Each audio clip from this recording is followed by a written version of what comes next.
Alors, je vous propose donc de débattre des principaux aspects de cette réforme dans un ordre que j'ai déterminé à l'avance, et je vous propose de commencer par, tout simplement, les origines de ces projets de réforme, le pourquoi de ces réformes. Je me tourne directement vers mon collègue et ami Basile Ridard. Basile, si j'ai bien compris, nous en serions, si cette réforme était adoptée, à la 25e révision de la Constitution depuis 1958. Et cette 25e révision viendrait après la 24e qui avait, je crois, contribué à un certain renforcement des prérogatives du Parlement. Alors ma question est assez simple. Pourquoi réviser une nouvelle fois la Constitution ? Et peut-être, est-ce que tu pourrais nous éclairer sur les principales origines de cette volonté de réformer le texte fondamental ? Alors, bonjour à tous et merci aux organisateurs, à Bertrand Léo Combrane notamment. Les raisons de cette réforme, finalement, elles sont, en tout cas pour moi, et peut-être que la salle pourra m'aider sur cette question, mais assez mystérieuses. Si l'on parle vraiment de la modification du fonctionnement du Parlement en tant que tel. Puisque si l'on fait de l'histoire très récente et qu'on retourne dans le programme présidentiel du candidat Macron, cette réforme qui est à l'œuvre aujourd'hui, elle est annoncée dans une partie qui est intitulée « Pour une démocratie rénovée ». Et dans cette partie qui est intitulée « Pour une démocratie rénovée », les principaux points qui sont imaginés, donc à l'époque, il y a à peu près un an, concernant le Parlement, c'est principalement la suppression d'un tiers des députés et des sénateurs qui est annoncée, l'accélération globale du travail parlementaire et l'évaluation, le temps plus important qui pourrait être conséquemment consacré à l'évaluation et au contrôle du gouvernement. Et dans cette partie pour une démocratie rénovée, il y a aussi, et ces éléments sont un petit peu mélangés, ou en tout cas apparaissent comme des éléments connexes à quelque chose peut-être de plus fondamental et qui a eu plus de résonance dans le débat public, c'est-à-dire le rétablissement de la confiance dans la vie publique, donc la moralisation de la vie politique. Et j'ai plutôt l'impression que c'est venu d'un glissement. Finalement, il y avait une première volonté de moraliser la vie publique et puis, par la même occasion, finalement, de rénover les institutions une nouvelle fois. Et là, c'est assez caractéristique. Réforme après réforme, quand il s'agit de renouveler les institutions, et notamment le Parlement, on en retrouve un peu les mêmes termes. La rationalisation toujours plus forte du Parlement, l'efficacité qui doit primer. Et c'est un petit peu, si l'on regarde nos 30 ans ou 40 ans d'histoire constitutionnelle, les mêmes termes qui reviennent et la même volonté d'efficacité plus grande qui est scandée. La réforme, elle a ensuite été annoncée par le président Macron lors de son discours au Congrès, au Parlement réuni en Congrès le 3 juillet 2017. Et il a marqué ici sa volonté d'aller assez vite puisqu'il a annoncé qu'il allait consulter à la fois la garde des Sceaux et les présidents des deux assemblées. Et que, à la suite de cette consultation, l'ensemble de ces réformes devait être parachevé d'ici un an. Et je le cite, et que l'on se garde des demi-mesures et des aménagements cosmétiques.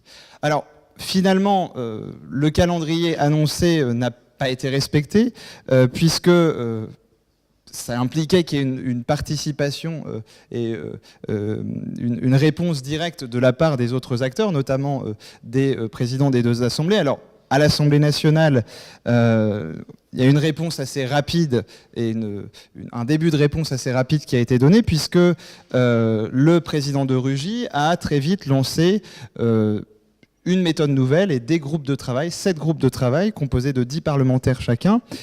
Et là, ça montre vraiment une volonté de rompre avec la pratique précédente, puisque il y a à la fois la volonté exprimée par le président Macron de ne pas répéter ce qu'on avait l'habitude de voir, des comités de révision constitutionnelle, mais plutôt, et là je vais reprendre un terme qui peut faire sourire mais qui est dans l'air du temps, d'être dans une dynamique de co-construction. Et cette dynamique de co-construction, elle a été ici mise à l'œuvre à travers justement cette consultation des présidents des assemblées et de la participation de la garde des Sceaux. Alors, à l'Assemblée nationale, je le disais, différents groupes de travail qui ont été mis en place. Cette méthode, elle est innovante, puisqu'en réalité, on n'a jamais eu, sous la Ve République, ce type de consultation qui a été menée.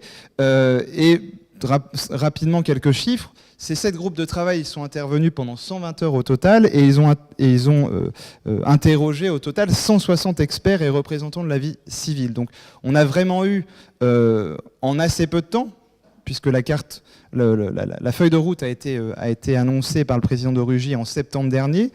Au bout de 6 mois, on avait déjà un nombre très important de consultations de réaliser, qui a abouti à la production de rapports dans le cadre de ces différents groupes de travail, et 95 propositions au total. Et là, c'est intéressant en termes de communication, de relations entre les différentes institutions, puisque le président de Rugy, lorsque ce rapport mis en cohérence avait été rendu public, avait annoncé que la plupart de ces propositions avaient vocation à s'intégrer dans le projet de réforme constitutionnelle. Et là, en fait, on voit les limites de l'exercice, puisque, en réalité, certaines propositions ont bien été prises en compte, mais un certain nombre d'autres propositions n'ont pas du tout été intégrées dans ce projet de réforme constitutionnelle, et même certains points de ce projet de réforme constitutionnelle viennent même à l'encontre de la logique exprimée par certains parlementaires. Je pourrais revenir sur l'approche beaucoup plus marquée par la confrontation, celle du président du Sénat, mais peut-être qu'on aura l'occasion d'y revenir durant le débat. Oui, merci Basile. Moi, j'aurais une petite question à la suite de ta présentation. Je me suis posé une question, je réfléchis un peu haute voix devant vous. On a eu droit à un comité Vedel dans les années 90, on a eu droit à un comité Balladur 1, Balladur 2, à un comité Vinocq. Pourquoi est-ce qu'il n'y a pas eu un autre comité composé pour partie d'experts pour réfléchir en amont à ce projet de réforme constitutionnelle ?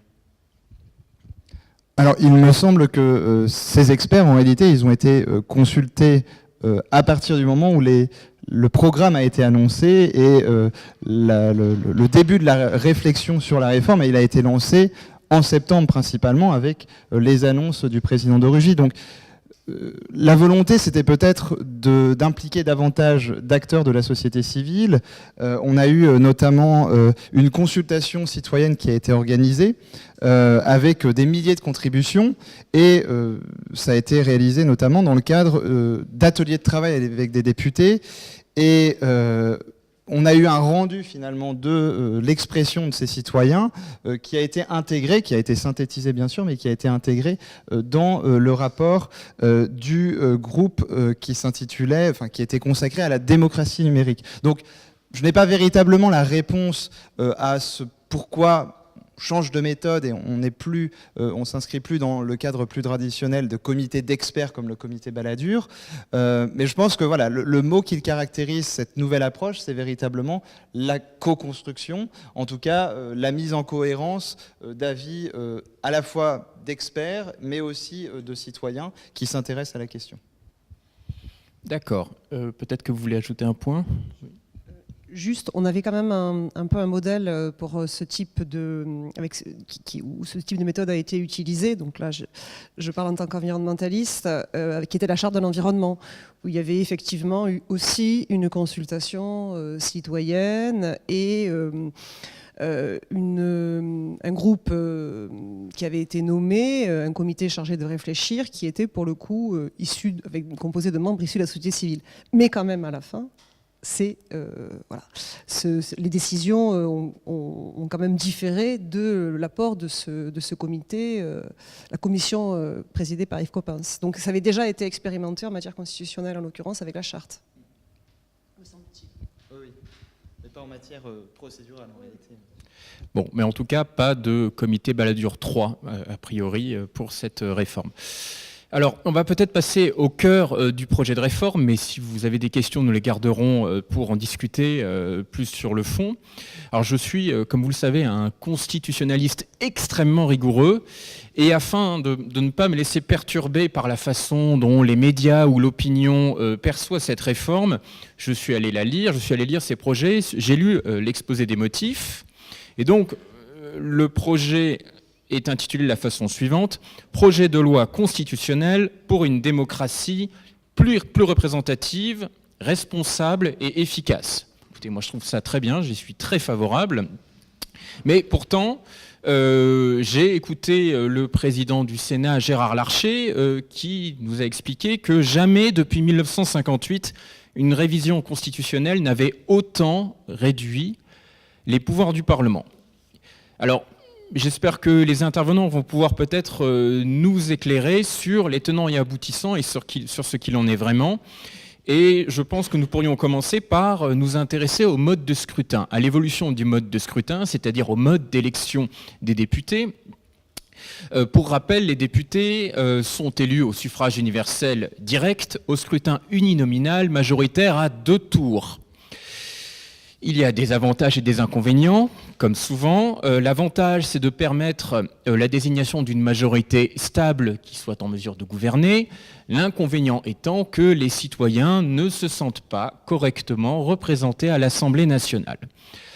Alors, que prévoit la réforme institutionnelle, que prévoit le projet de loi organique ? Eh bien, il prévoit d'introduire une dose de proportionnel dans le scrutin, et plus exactement pour 15% des effectifs de l'Assemblée nationale. Alors, en attendant la venue de Charles-Édouard, mais quelque chose me dit qu'il est déjà très proche, au moins par la pensée, Florence, que peut-on penser de l'introduction de cette dose de proportionnel ? Merci. Donc, merci d'abord j'en profite pour remercier Léo de cette initiative de cycle de conférences. Comme vous le savez, je ne suis pas constitutionnaliste. Néanmoins, j'ai évidemment étudié cette réforme qui, en effet, introduit une dose de proportionnel pour les élections des députés, avec l'idée, la volonté d'assurer une meilleure représentation de la diversité des sensibilités politiques à l'Assemblée nationale. Emmanuel Macron, le président de la République, considère que son mouvement a permis, notamment en permettant l'élection d'un certain nombre de députés qui n'étaient pas issus du monde politique, d'assurer une meilleure représentativité à l'Assemblée nationale. Il est fier d'avoir fait entrer à l'Assemblée nationale ce qu'il qualifie lui-même de grande diversité française. Donc c'est la raison pour laquelle, pour remédier finalement à une forme de professionnalisation de la politique, il souhaite que les députés soient élus avec une dose de proportionnel. Alors, pour ce qui concerne le détail, 15% de l'effectif serait élu à la proportionnelle, soit 61 députés. Alors, il faut évidemment corréler ce chiffre avec la baisse du nombre de députés. D'accord ? Donc, 61 députés sur 400. Les autres députés seraient élus, comme aujourd'hui, au scrutin uninominal majoritaire à 2 tours. Et concrètement, les électeurs devraient disposer, lors du vote, de 2 bulletins, donc à déposer dans 2 urnes différentes. L'un pour le député, un vote pour le député de circonscription et l'autre pour la liste nationale. Voilà pour les modalités. Alors, la question qui a beaucoup préoccupé, c'est la question du taux de députés élus à la proportionnelle. Il y a, de manière générale, l'introduction d'une dose de proportionnelle fait globalement consensus parmi les élus. Il y avait même des candidats à la présidence de la République, comme Jean-Luc Mélenchon, qui proposaient que cette proportionnelle soit intégrale. Mais la question du taux suscite beaucoup de débats. Parce que vous comprenez bien que du taux dépend évidemment l'existence ou non de majorité. Donc c'est évidemment un point crucial. Alors sachant que François Bayrou explique notamment que dans l'accord qu'il avait avec Emmanuel Macron avec le candidat Macron au moment de l'élection, il y avait ce taux de 25% qui figurait dans l'accord, et lui a bien dit que ce taux annoncé de 15% ne pouvait être qu'un point de départ et non pas un point d'arrivée, parce que seul pour lui, un taux à 25% permettrait justement d'assurer la représentation des différentes sensibilités. Alors la question, c'est de savoir finalement comment est-ce que l'introduction de cette dose de proportionnelle va permettre de modifier le fonctionnement des institutions. Là, les points de vue divergent. Olivier Faure, par exemple, le patron des députés socialistes, lui estime que la baisse du nombre de parlementaires, puisque évidemment ce sont des réformes qui sont corrélées, et l'introduction d'une dose proportionnelle vont renforcer le pouvoir du gouvernement au détriment du Parlement, en créant des députés hors sol. Vous avez entendu, je suppose, déjà cette expression de députés hors sol. Donc là, ça concerne plutôt la question de la diminution du nombre de députés dont on parlera ensuite, sur des circonscriptions qu'ils ne pourront pas connaître. À l'inverse, on peut considérer, c'est le cas de certains constitutionnalistes comme Dominique Rousseau, que l'introduction d'une dose proportionnelle va libérer le Parlement dans la mesure où les majorités ne seront plus mécaniques. Et donc que l'absence de majorité mécanique obligera, impliquera un jeu de discussion entre le Parlement et le gouvernement. Donc on peut aussi comparer, là, pour le coup, avec d'autres pays où le mode de scrutin, ce type de scrutin existe. Et on peut, par exemple, observer que les compétences du Parlement allemand ou espagnol sont les mêmes que celles du Parlement français, mais en Allemagne, comme en Espagne, il y a une part de proportionnel, ce qui donne lieu à des discussions, à des délibérations, des échanges. Alors qu'en France, dès lors qu'un président est élu, il dispose d'une majorité mécanique. Donc la proportionnelle pourrait permettre, c'est notamment ce que défend Dominique Rousseau, pourrait permettre, justement, pour être à garantie qu'il n'y a plus de majorité automatique et que le gouvernement sera obligé de négocier avec le Parlement pour obtenir ces majorités. Donc on voit que il peut y avoir, pour le coup, un renforcement aussi du Parlement grâce à la modification des modes de scrutin. Mais voilà mon excellent collègue Charles-Édouard Sénac qui, lui aussi, a sans doute des choses très intéressantes à ajouter sur le sujet. Vraiment, tu arrives précisément au moment, Charles-Édouard. Qu'est-ce que tu peux dire sur la dose proportionnelle ? Merci beaucoup, c'est le sujet... c'est mon sujet préféré. Oui. Alors, sur la dose proportionnelle, à mon sens, je vous avais expliqué un petit peu le chiffre, etc. Ça part d'une bonne idée, qui est celle de modifier un peu le mode de recrutement à l'Assemblée nationale. Mais après réflexion, la question que je me pose, c'est que est-ce que c'est pas assez ou bien est-ce que c'est trop ? Je pense que la vertu du mode de sélection actuel des députés, qui permet d'avoir une majorité stable à l'Assemblée nationale, est quelque chose de précieux, surtout lorsqu'on regarde ce qui s'est passé depuis quelques années à l'étranger, avec des systèmes, je pense notamment à l'Espagne, qui a un système de scrutin proportionnel, où en 2015 ça s'est très mal passé, et là, à l'heure actuelle, à mon avis, ils vont être confrontés à des difficultés. À mon sens, le système français est plutôt positif, et au lieu de mettre une petite dose de proportionnel à l'Assemblée nationale, je mettrais une très grosse dose de proportionnel au Sénat. Je vais me permettre de proposer des choses qui ne sont pas dans le projet de réforme, parce que je pense que... J'espère bien, c'est pas officiel. Je pense que ce qui serait intéressant, c'est d'avoir une chambre qui assure véritablement la représentativité de la population, mais qui soit dédiée à ça.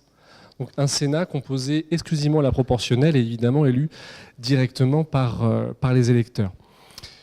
Le système de mettre seulement quelques députés élus à la proportionnelle, je pense que c'est plus de l'affichage et que finalement les résultats escomptés vont être assez limités. Voilà. Merci Charles-Édouard, et donc bienvenue à Tristan Poutier et Charles-Édouard Sénat qui nous ont rejoints. Est-ce que déjà sur cette question de l'évolution du mode de scrutin, il y a des questions dans la salle? Oui, alors je vois mon collègue Benoît Mercuzot.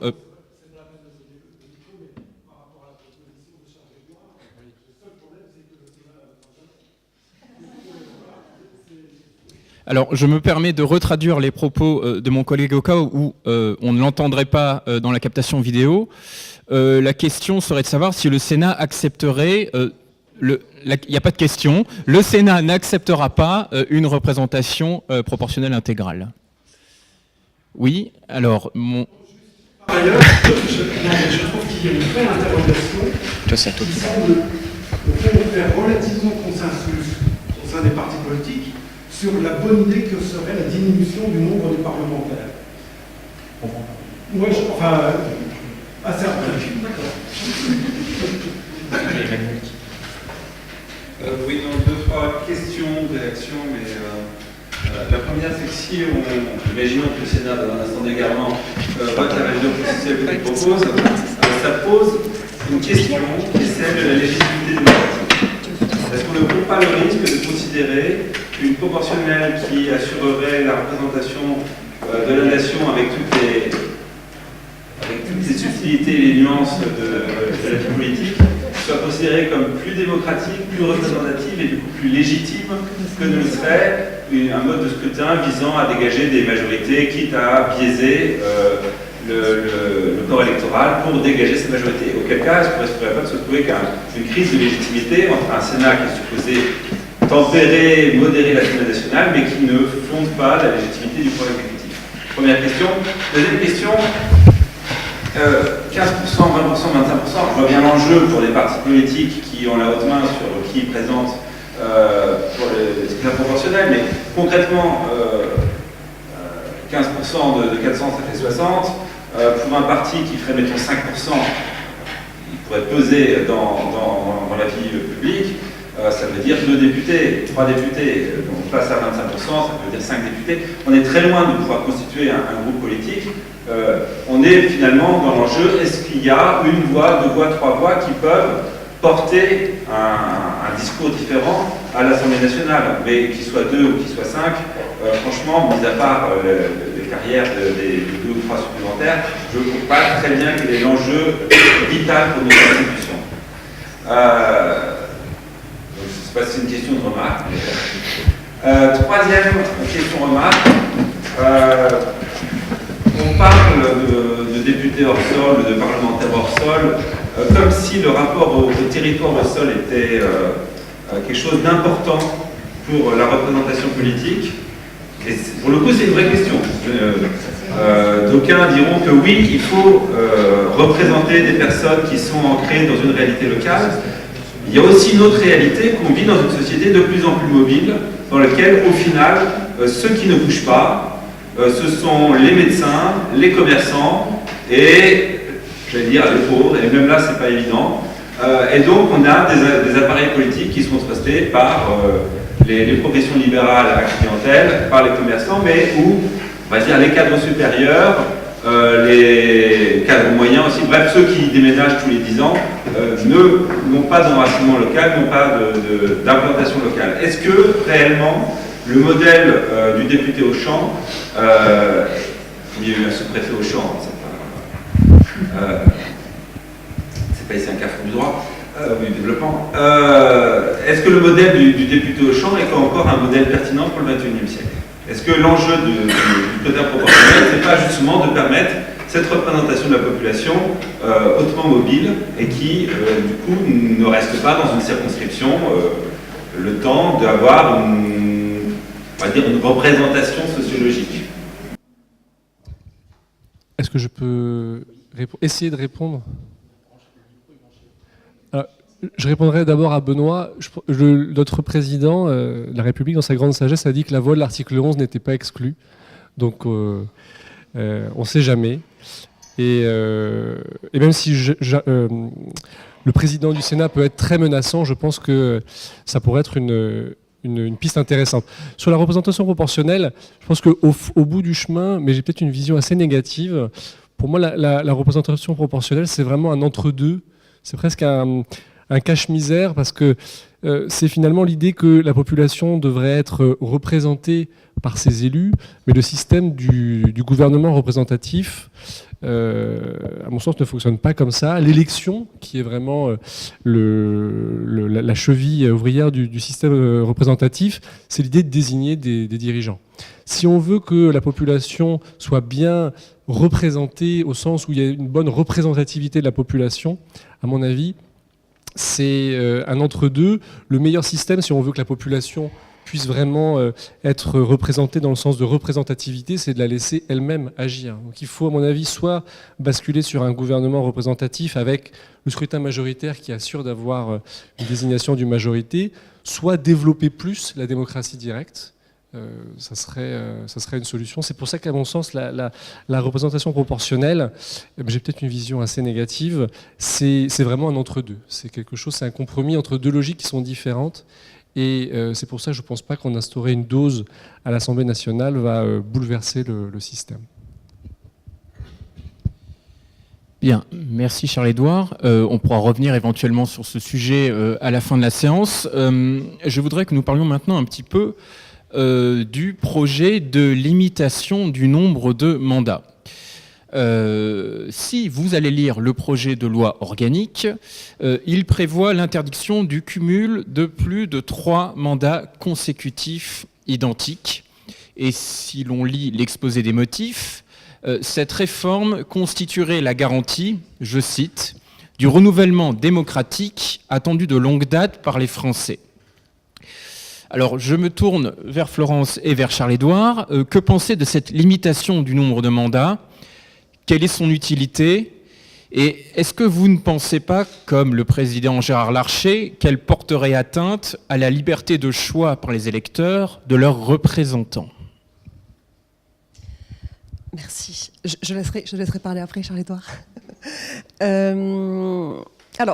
D'abord, il est quand même important de dire que cette interdiction du cumul des mandats ne porte pas sur tous les mandats. Et c'est un premier élément de la critique. Ou de la critique, enfin en tout cas de la situation qui peut-être est critique, on le verra après.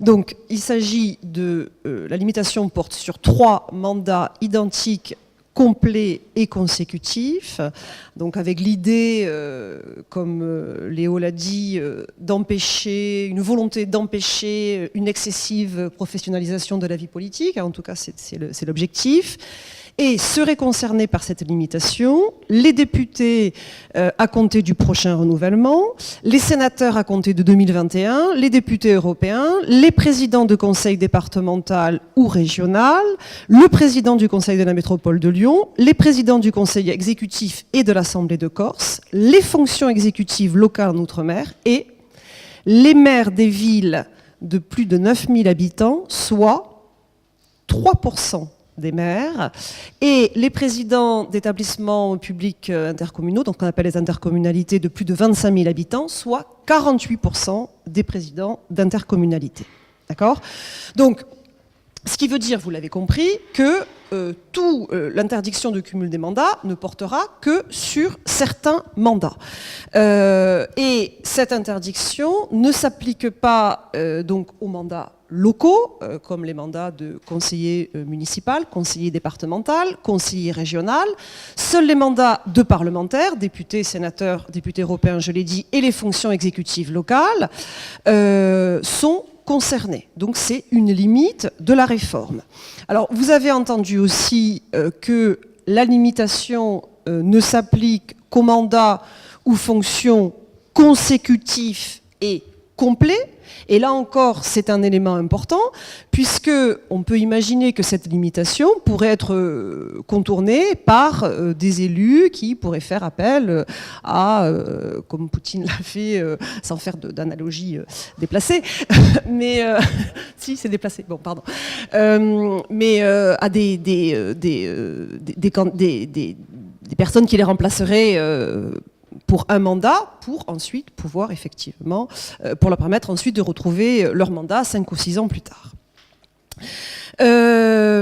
Alors, vous avez compris aussi que ces dispositions ne sont pas applicables aux maires des communes de moins de 9000 habitants et aux EPC, aux établissements publics de coopération intercommunale de moins de 25 000 habitants. Et ce qui veut dire que finalement, il y a très peu de maires concernés, très peu de communes concernées et également relativement peu d'intercommunalité. Donc, on comprend à partir de là que c'est une réforme qui est quand même relativement limitée. C'est-à-dire qu'il y avait quand même cette demande qui existe, qui est une demande forte de limitation ou d'interdiction du cumul des mandats dans le temps, qui est, de mon point de vue, une revendication tout à fait légitime, en effet. Alors, on peut considérer que les élus ont besoin de temps pour mener leur projet, mais deux mandats doit permettre de mener un projet. Et cette réforme, finalement, est quand même relativement timide et n'aura pas des effets très importants, me semble-t-il. Mais peut-être que Charles-Édouard a un avis différent. Alors, je ne me prononcerai pas vraiment sur la portée, est-ce que c'est suffisamment étendu ou pas, mais sur le principe de limiter les mandats dans le temps. Moi, j'y serais plutôt favorable si un jour il y a un référendum sur le projet de réforme constitutionnelle et qu'on me demande mon avis. Je serais plutôt favorable parce que je pense que ça envoie un bon message sur l'idée que l'engagement politique doit être une mission temporaire.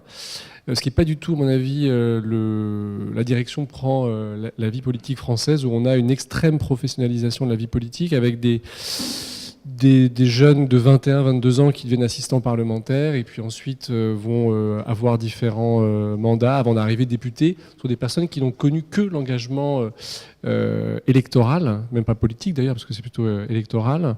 Et je ne suis pas sûr que ça aboutisse à une classe politique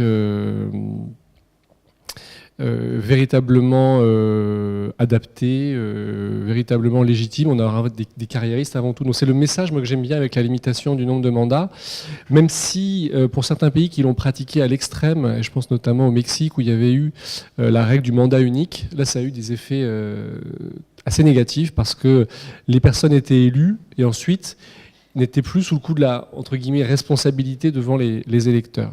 Donc je pense qu'il ne faut pas tomber dans le piège inverse, mais le système tel qu'il est mis en place, je crois que c'est 3 mandats pleins, ce qui fait qu'un parlementaire qui démissionnerait 2 semaines avant la fin de son 3e mandat ne serait pas sous le coup du mandat. Donc pour le message, en tout cas, je trouve ça plutôt positif. Mais un parlementaire, au cours de son 3e mandat, répond-il encore de son action devant les électeurs, si de toute façon il ne pourra pas être réélu ? Alors je pense que de toute façon, le principe, enfin, l'idée qu'on serait responsable devant ses électeurs est assez biaisée, parce que la vraie responsabilité telle qu'elle pourrait exister, et qui à mon sens serait une réforme vraiment positive, ce serait de mettre en place un système de révocation populaire en cours de mandat. Si jamais les électeurs n'étaient pas satisfaits de leurs députés. Les électeurs, on ne peut pas savoir pour quelles raisons ils vont voter pour telle ou telle personne lorsqu'ils se représentent. Et ils ont peut-être plus tendance à voter souvent pour le programme plutôt que sur le bilan. Donc l'idée même de responsabilité, enfin, l'idée même la responsabilité des élus serait limitée par la limitation du nombre de mandats, elle me semble assez faible. D'accord, merci. Je crois qu'il y avait une question dans la salle. Il y a un micro qui circule, qui doit être branché et qui normalement fonctionne si on parle bien devant. Merci. Je ne voudrais pas truster le micro, hein, mais je veux faire ce que j'adore, c'est-à-dire l'esprit de contradiction pour le plaisir de l'esprit de contradiction. Première remarque, est-ce qu'on peut raisonnablement considérer que la réforme est de portée limitée parce que 35 000 communes de moins de 200 habitants ne sont pas concernées. Enfin, quantitativement, effectivement, on a, je n'ose même pas appeler ça une classe politique, on a les maires de villages et effectivement, à chaque renouvellement, c'est difficile de trouver des personnes pour accepter de conduire la ligne d'union communale pour le village de, je sais pas, Bézancourt et de Clocher, mais c'est pas quantitativement pour la population concernée, ça ne représente pas beaucoup de monde dans le pays.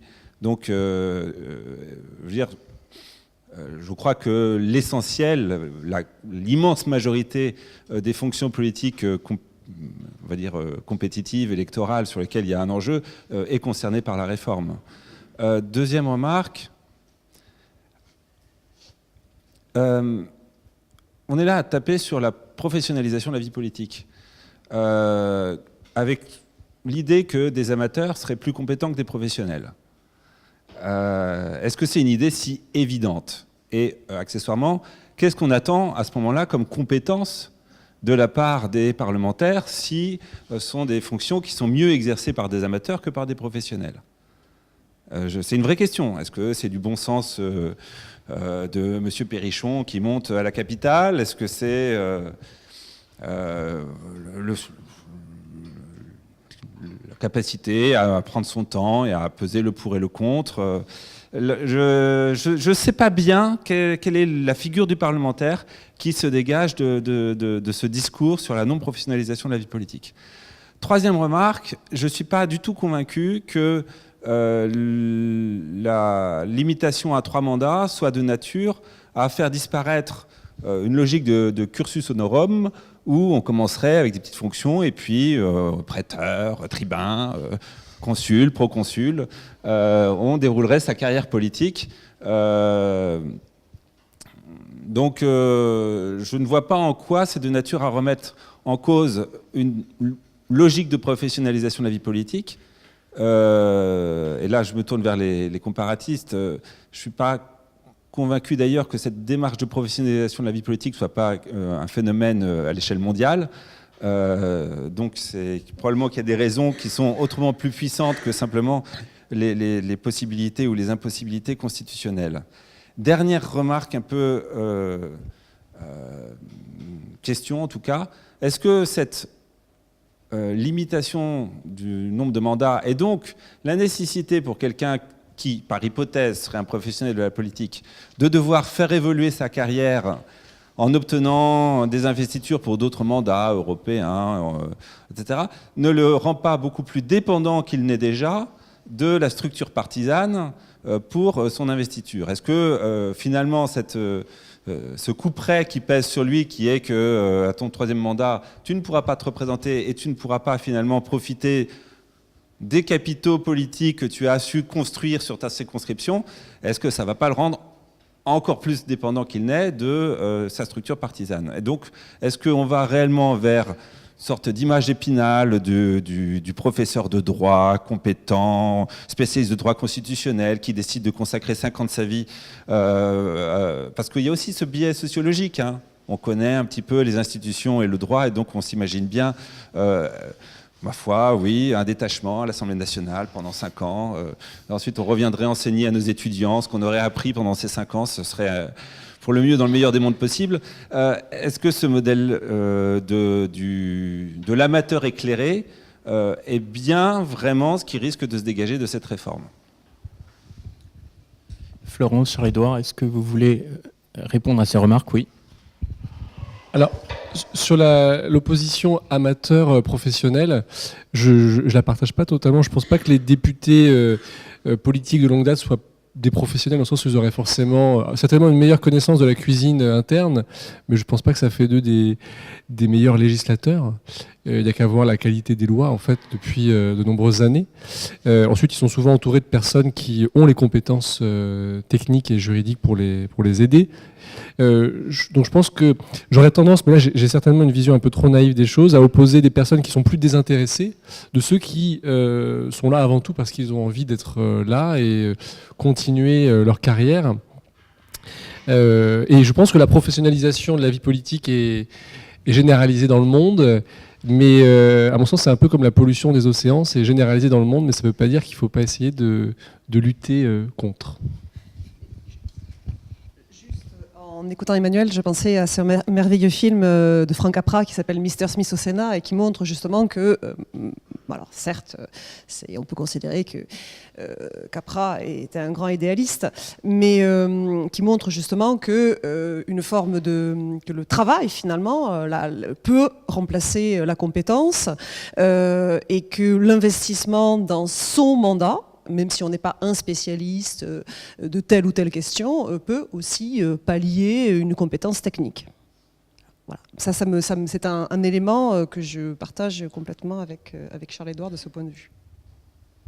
Est-ce qu'il y a d'autres réactions et des réactions qui ne viendraient pas uniquement du monde académique, mais aussi d'étudiants ou d'autres personnes, des représentants de la nation ou autres qui seraient dans la salle?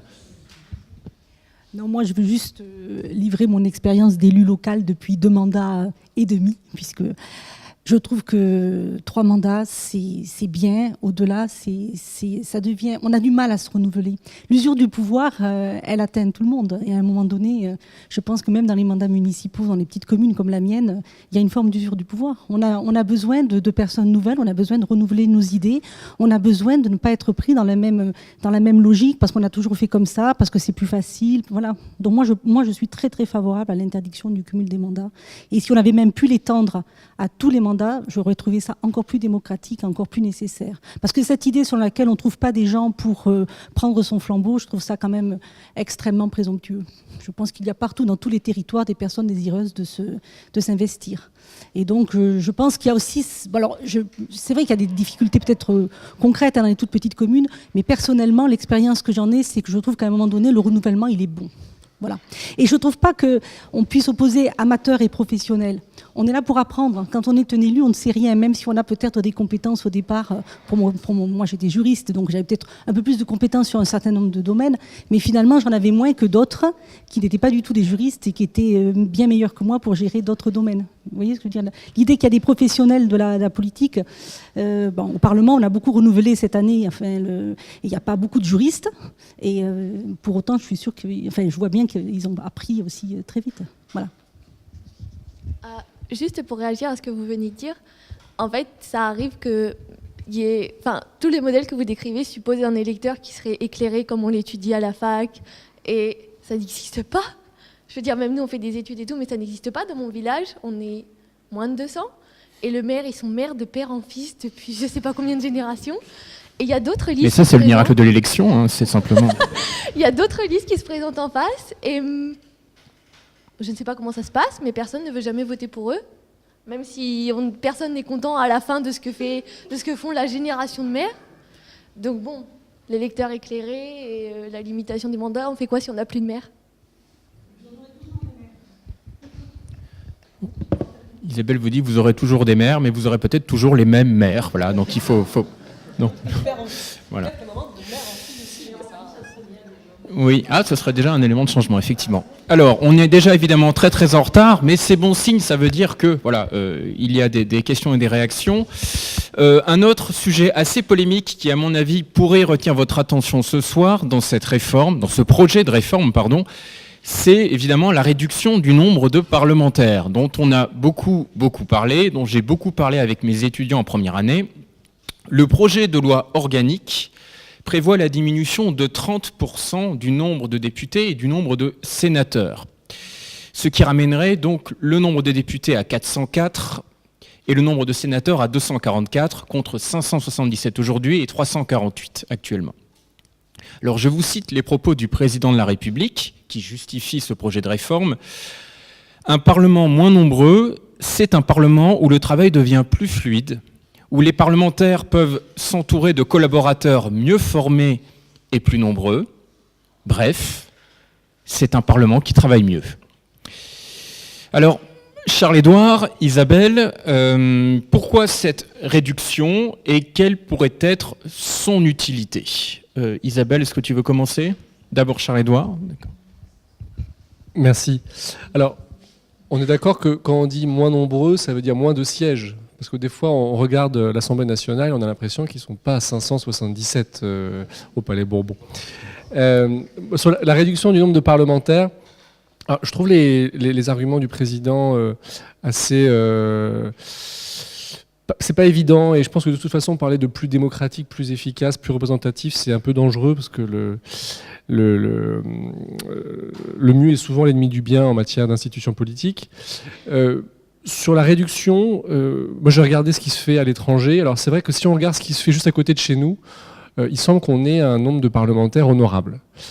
Ils sont 709 en Allemagne, 650 au Royaume-Uni, 630 je crois en Italie. Si on élargit un peu la perspective, en revanche on remarque que là il y a un très fort nombre de parlementaires en Europe de l'Ouest.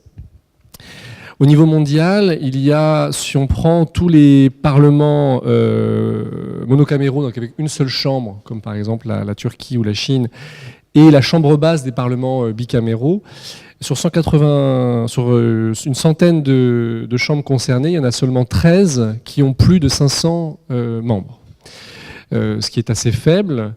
Donc je pense qu'il y a beaucoup de parlementaires. Si on regarde ce qui se fait ailleurs, on peut avoir un doute sur la légitimité.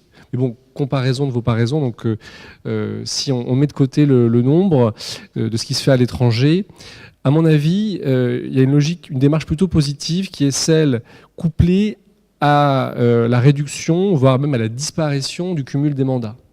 Si on a des parlementaires qui sont consacrés exclusivement à leurs tâches, je pense qu'ils arriveraient, en étant moins nombreux, à être une figure pouvant s'imposer plus facilement face au directeur d'administration centrale, face au ministre. On aurait finalement des parlementaires qui auraient plus d'influence avec une réduction du nombre des parlementaires. Et je précise juste que l'argument le plus fallacieux de tous, qui est celui de la réduction du coût des parlementaires, à mon avis, est un argument très dangereux qui frise avec l'antiparlementarisme. Si on veut faire vraiment des économies, il faut supprimer le Parlement. C'est beaucoup plus économe. Voilà. Merci Charles-Édouard. Isabelle. Alors, derrière l'idée de réduire le nombre de parlementaires, il y a l'idée que le Parlement ou les parlementaires représentent la nation et donc ne représentent pas leur circonscription. En tout cas, c'est la théorie. Et je pense que derrière l'idée de réduire le nombre de parlementaires, il y a cette idée que le parlementaire doit se consacrer à l'action nationale et ce travail en circonscription peut donc être relativisé. C'est-à-dire que dans l'idée de la réforme, l'idée qu'un parlementaire doit rendre compte à une circonscription ou être attaché à une circonscription, c'est cette idée-là, je pense, qui est aussi en ligne de mire, de dire le parlementaire, il doit avoir une action nationale, uniquement nationale, de plus en plus contrôler l'action du gouvernement, bien sûr continuer l'activité législative, mais de moins en moins, ou en tout cas ce qu'on voudrait, ce qui a sûrement été pensé, je pense en tout cas que même si c'est peut-être pas exprimé aussi clairement, en tout cas ça l'a été dans d'autres cénacles, c'était de dire le parlementaire, il n'a pas un rôle local, il n'a pas de pouvoir local, et ce de moins en moins, puisqu'il n'a plus de réserve parlementaire non plus à distribuer aujourd'hui. Je pense que ça participe aussi de cette même logique de remettre le parlementaire dans une logique nationale. Sur ce point-là, on peut en discuter, mais il y a une certaine réalité qu'il faut admettre, c'est que selon les circonscriptions, selon leur taille, selon, non pas leur nombre de personnes représentées, parce que c'est à peu près égal, mais selon leur taille en particulier, sur leur configuration, plus ou moins urbaine, plus ou moins rurale, il est évident que le rôle du parlementaire en circonscription est très différent. Et donc, quand on parle de députés hors sol, je suis toujours un petit peu gênée parce que je pense que d'ores et déjà, il y a des députés hors sol selon la nature de la circonscription. Plus la circonscription, pour moi, plus la circonscription est rurale, moins on a tendance à être hors sol. Plus elle est urbaine, plus ça peut être le cas parce qu'on n'a pas les mêmes relations, on n'a pas les mêmes relais, etc. Donc, sur la réduction du nombre de parlementaires, sur cette perspective, uniquement de dire est-ce que ça créera des députés hors sol et est-ce que c'est grave ou est-ce que ça peut poser problème? Bon, pour ma part, je trouve que c'est un peu un faux problème. C'est-à-dire que, pour moi, le rôle du parlementaire, ça n'est pas de cultiver sa circonscription pour ensuite chercher à être réélu. C'est de faire un travail national. Après, on peut ne pas être d'accord avec cette vision-là, mais en tout cas, c'est évident que je pense que c'est en ligne de mire dans le cadre de la réforme. Je croyais que vous alliez aboutir à la conclusion inverse, en fait. Mais parce que forcément, s'il y a des circonscriptions rurales où le parlementaire joue un rôle important, on n'aurait pas trop envie de les priver de l'appui de ce parlementaire-là, non ? Non, moi je dis que les circonscriptions rurales, on avait tendance à penser que le parlementaire il jouait un rôle plus important. Et vous diriez que c'est le cas ou que c'est juste une représentation ? Moi je dirais que le parlementaire en circonscription, il a très peu de pouvoir en réalité, à part faire remonter des demandes qu'il ne peut pas traiter lui et qu'il est obligé de renvoyer aux autres. Moi, je dirais que le parlementaire en circonscription, il n'a pas de pouvoir, il ne peut pas faire si ce n'est transmettre à d'autres autorités que lui qui, sur la circonscription, ont le pouvoir de faire. Voilà, c'est une vigie. Mais est-ce qu'il peut rester une vigie s'il a beaucoup plus de territoire et beaucoup plus de personnes à représenter ? Ben oui, si on lui en donne les moyens, c'est-à-dire s'il a plus de collaborateurs et s'il peut mieux faire ce travail parce qu'il est plus aidé. Je ne pense pas que ça soit une taille de circonscription ou une question de... Mais en tout cas, c'est mon avis. Merci. Est-ce que cela appelle des réactions dans la salle? Oui, Monsieur Ruffin. Est-ce qu'on peut faire circuler le micro? Merci.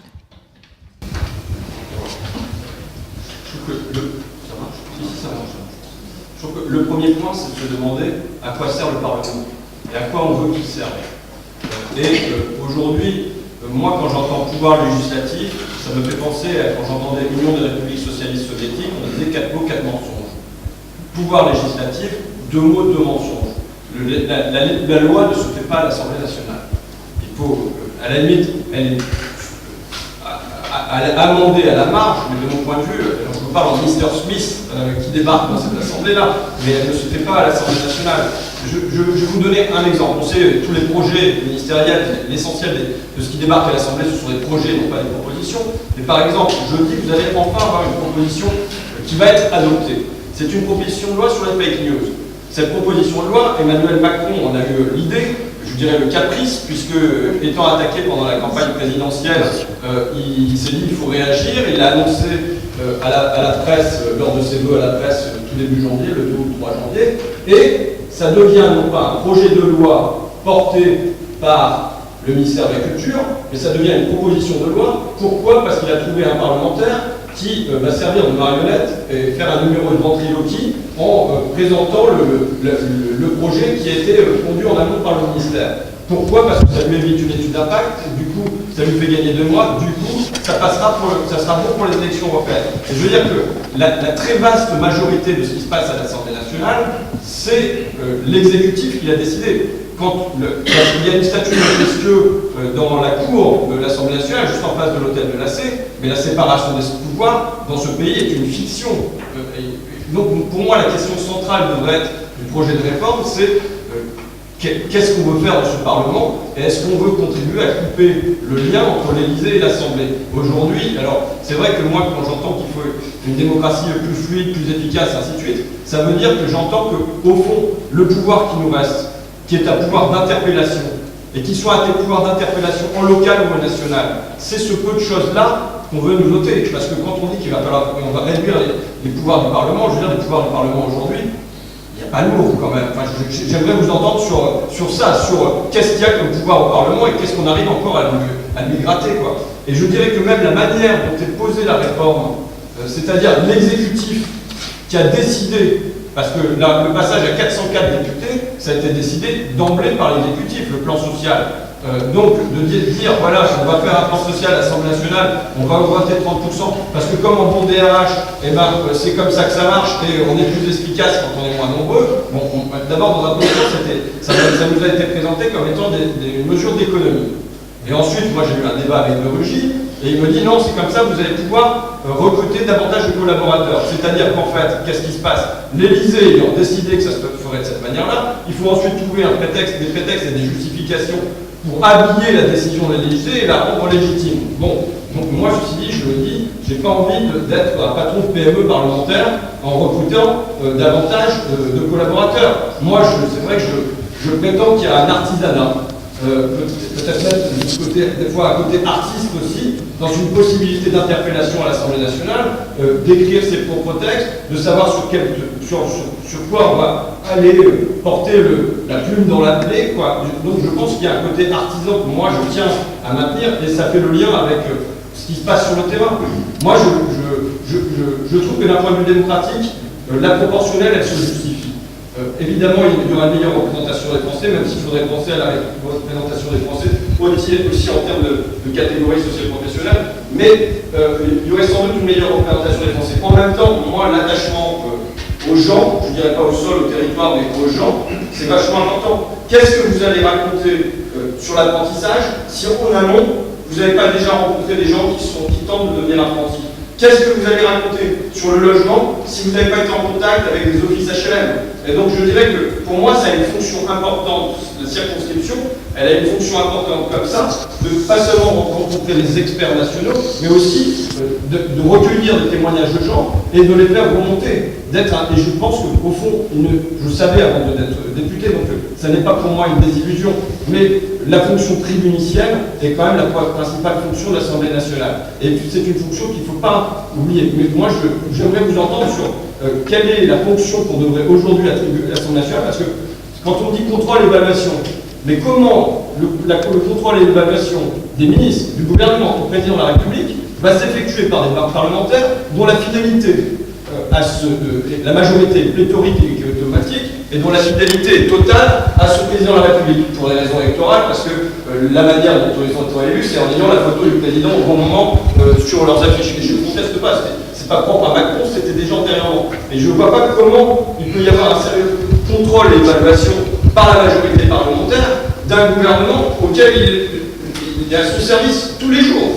On l'a vu par exemple sur le crédit, excusez-moi je termine là-dessus, mais sur le crédit impôt compétitivité emploi, plus de 20 milliards d'euros par an, dont on sait que ça crée à peu près 100 000 emplois, donc c'est une gabegie absolument colossale. Il y a eu un certain nombre de rapports qui en ont témoigné, et pourtant, comme c'était la volonté du président de la République, non seulement de le maintenir et de le développer, ça a été voté de manière automatique à l'Assemblée nationale. Donc moi je suis très sceptique sur les capacités de contrôle et d'évaluation de la même majorité automatique.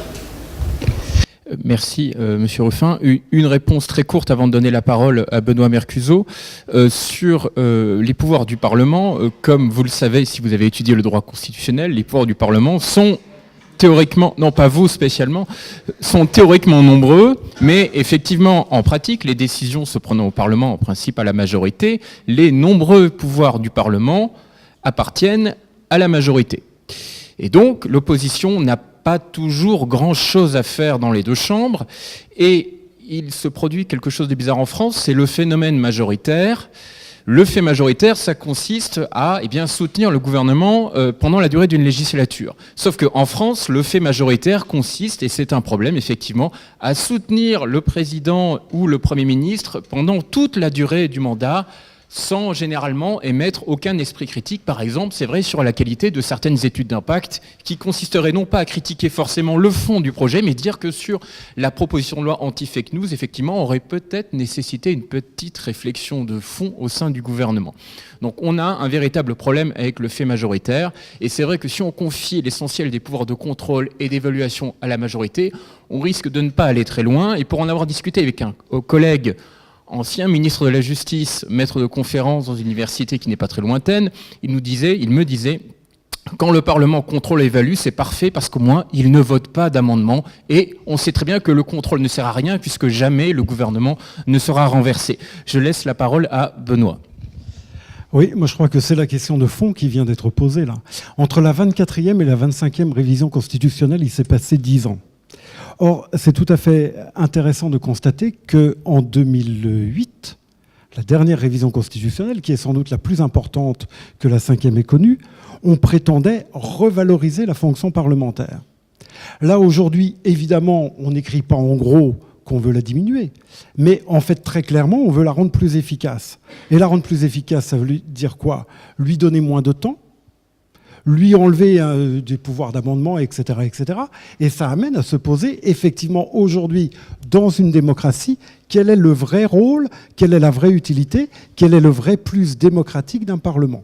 Et je crois que pour répondre à cette question, qui évidemment est complexe, il n'y a pas une réponse et il faudrait prendre le temps de la construire véritablement, mais on peut aussi peut-être regarder ce qui se passe à l'extérieur de la France. Et de ce point de vue-là, je ne partagerai pas complètement ton analyse, parce que en réalité, cette concentration du pouvoir, ce rôle un peu fictif du Parlement par rapport à l'exécutif, on le constate partout, très largement quand même. Peut-être pas aussi marqué qu'en France, je te l'accorde. Et quand on ne le remarque pas comme ça, on a tendance à dire, nous, que c'est un système politique qui ne fonctionne pas.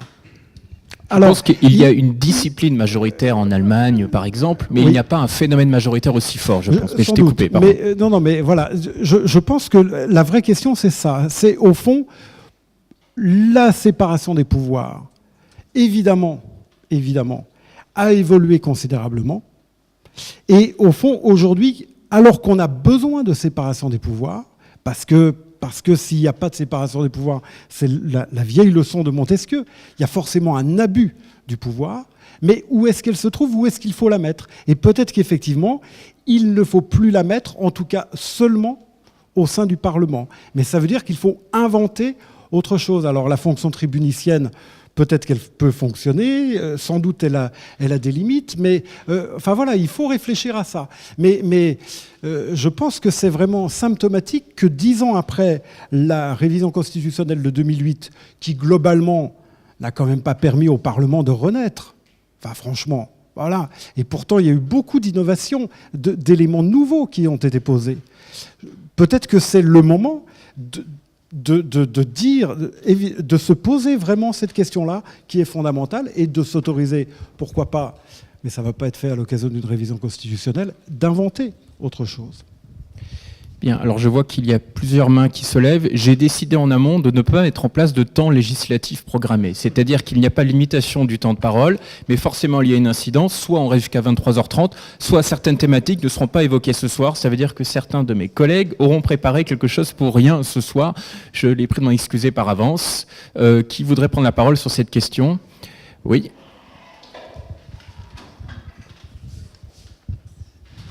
Ma collègue Claire Sainte-Beuve. Bonjour à tous.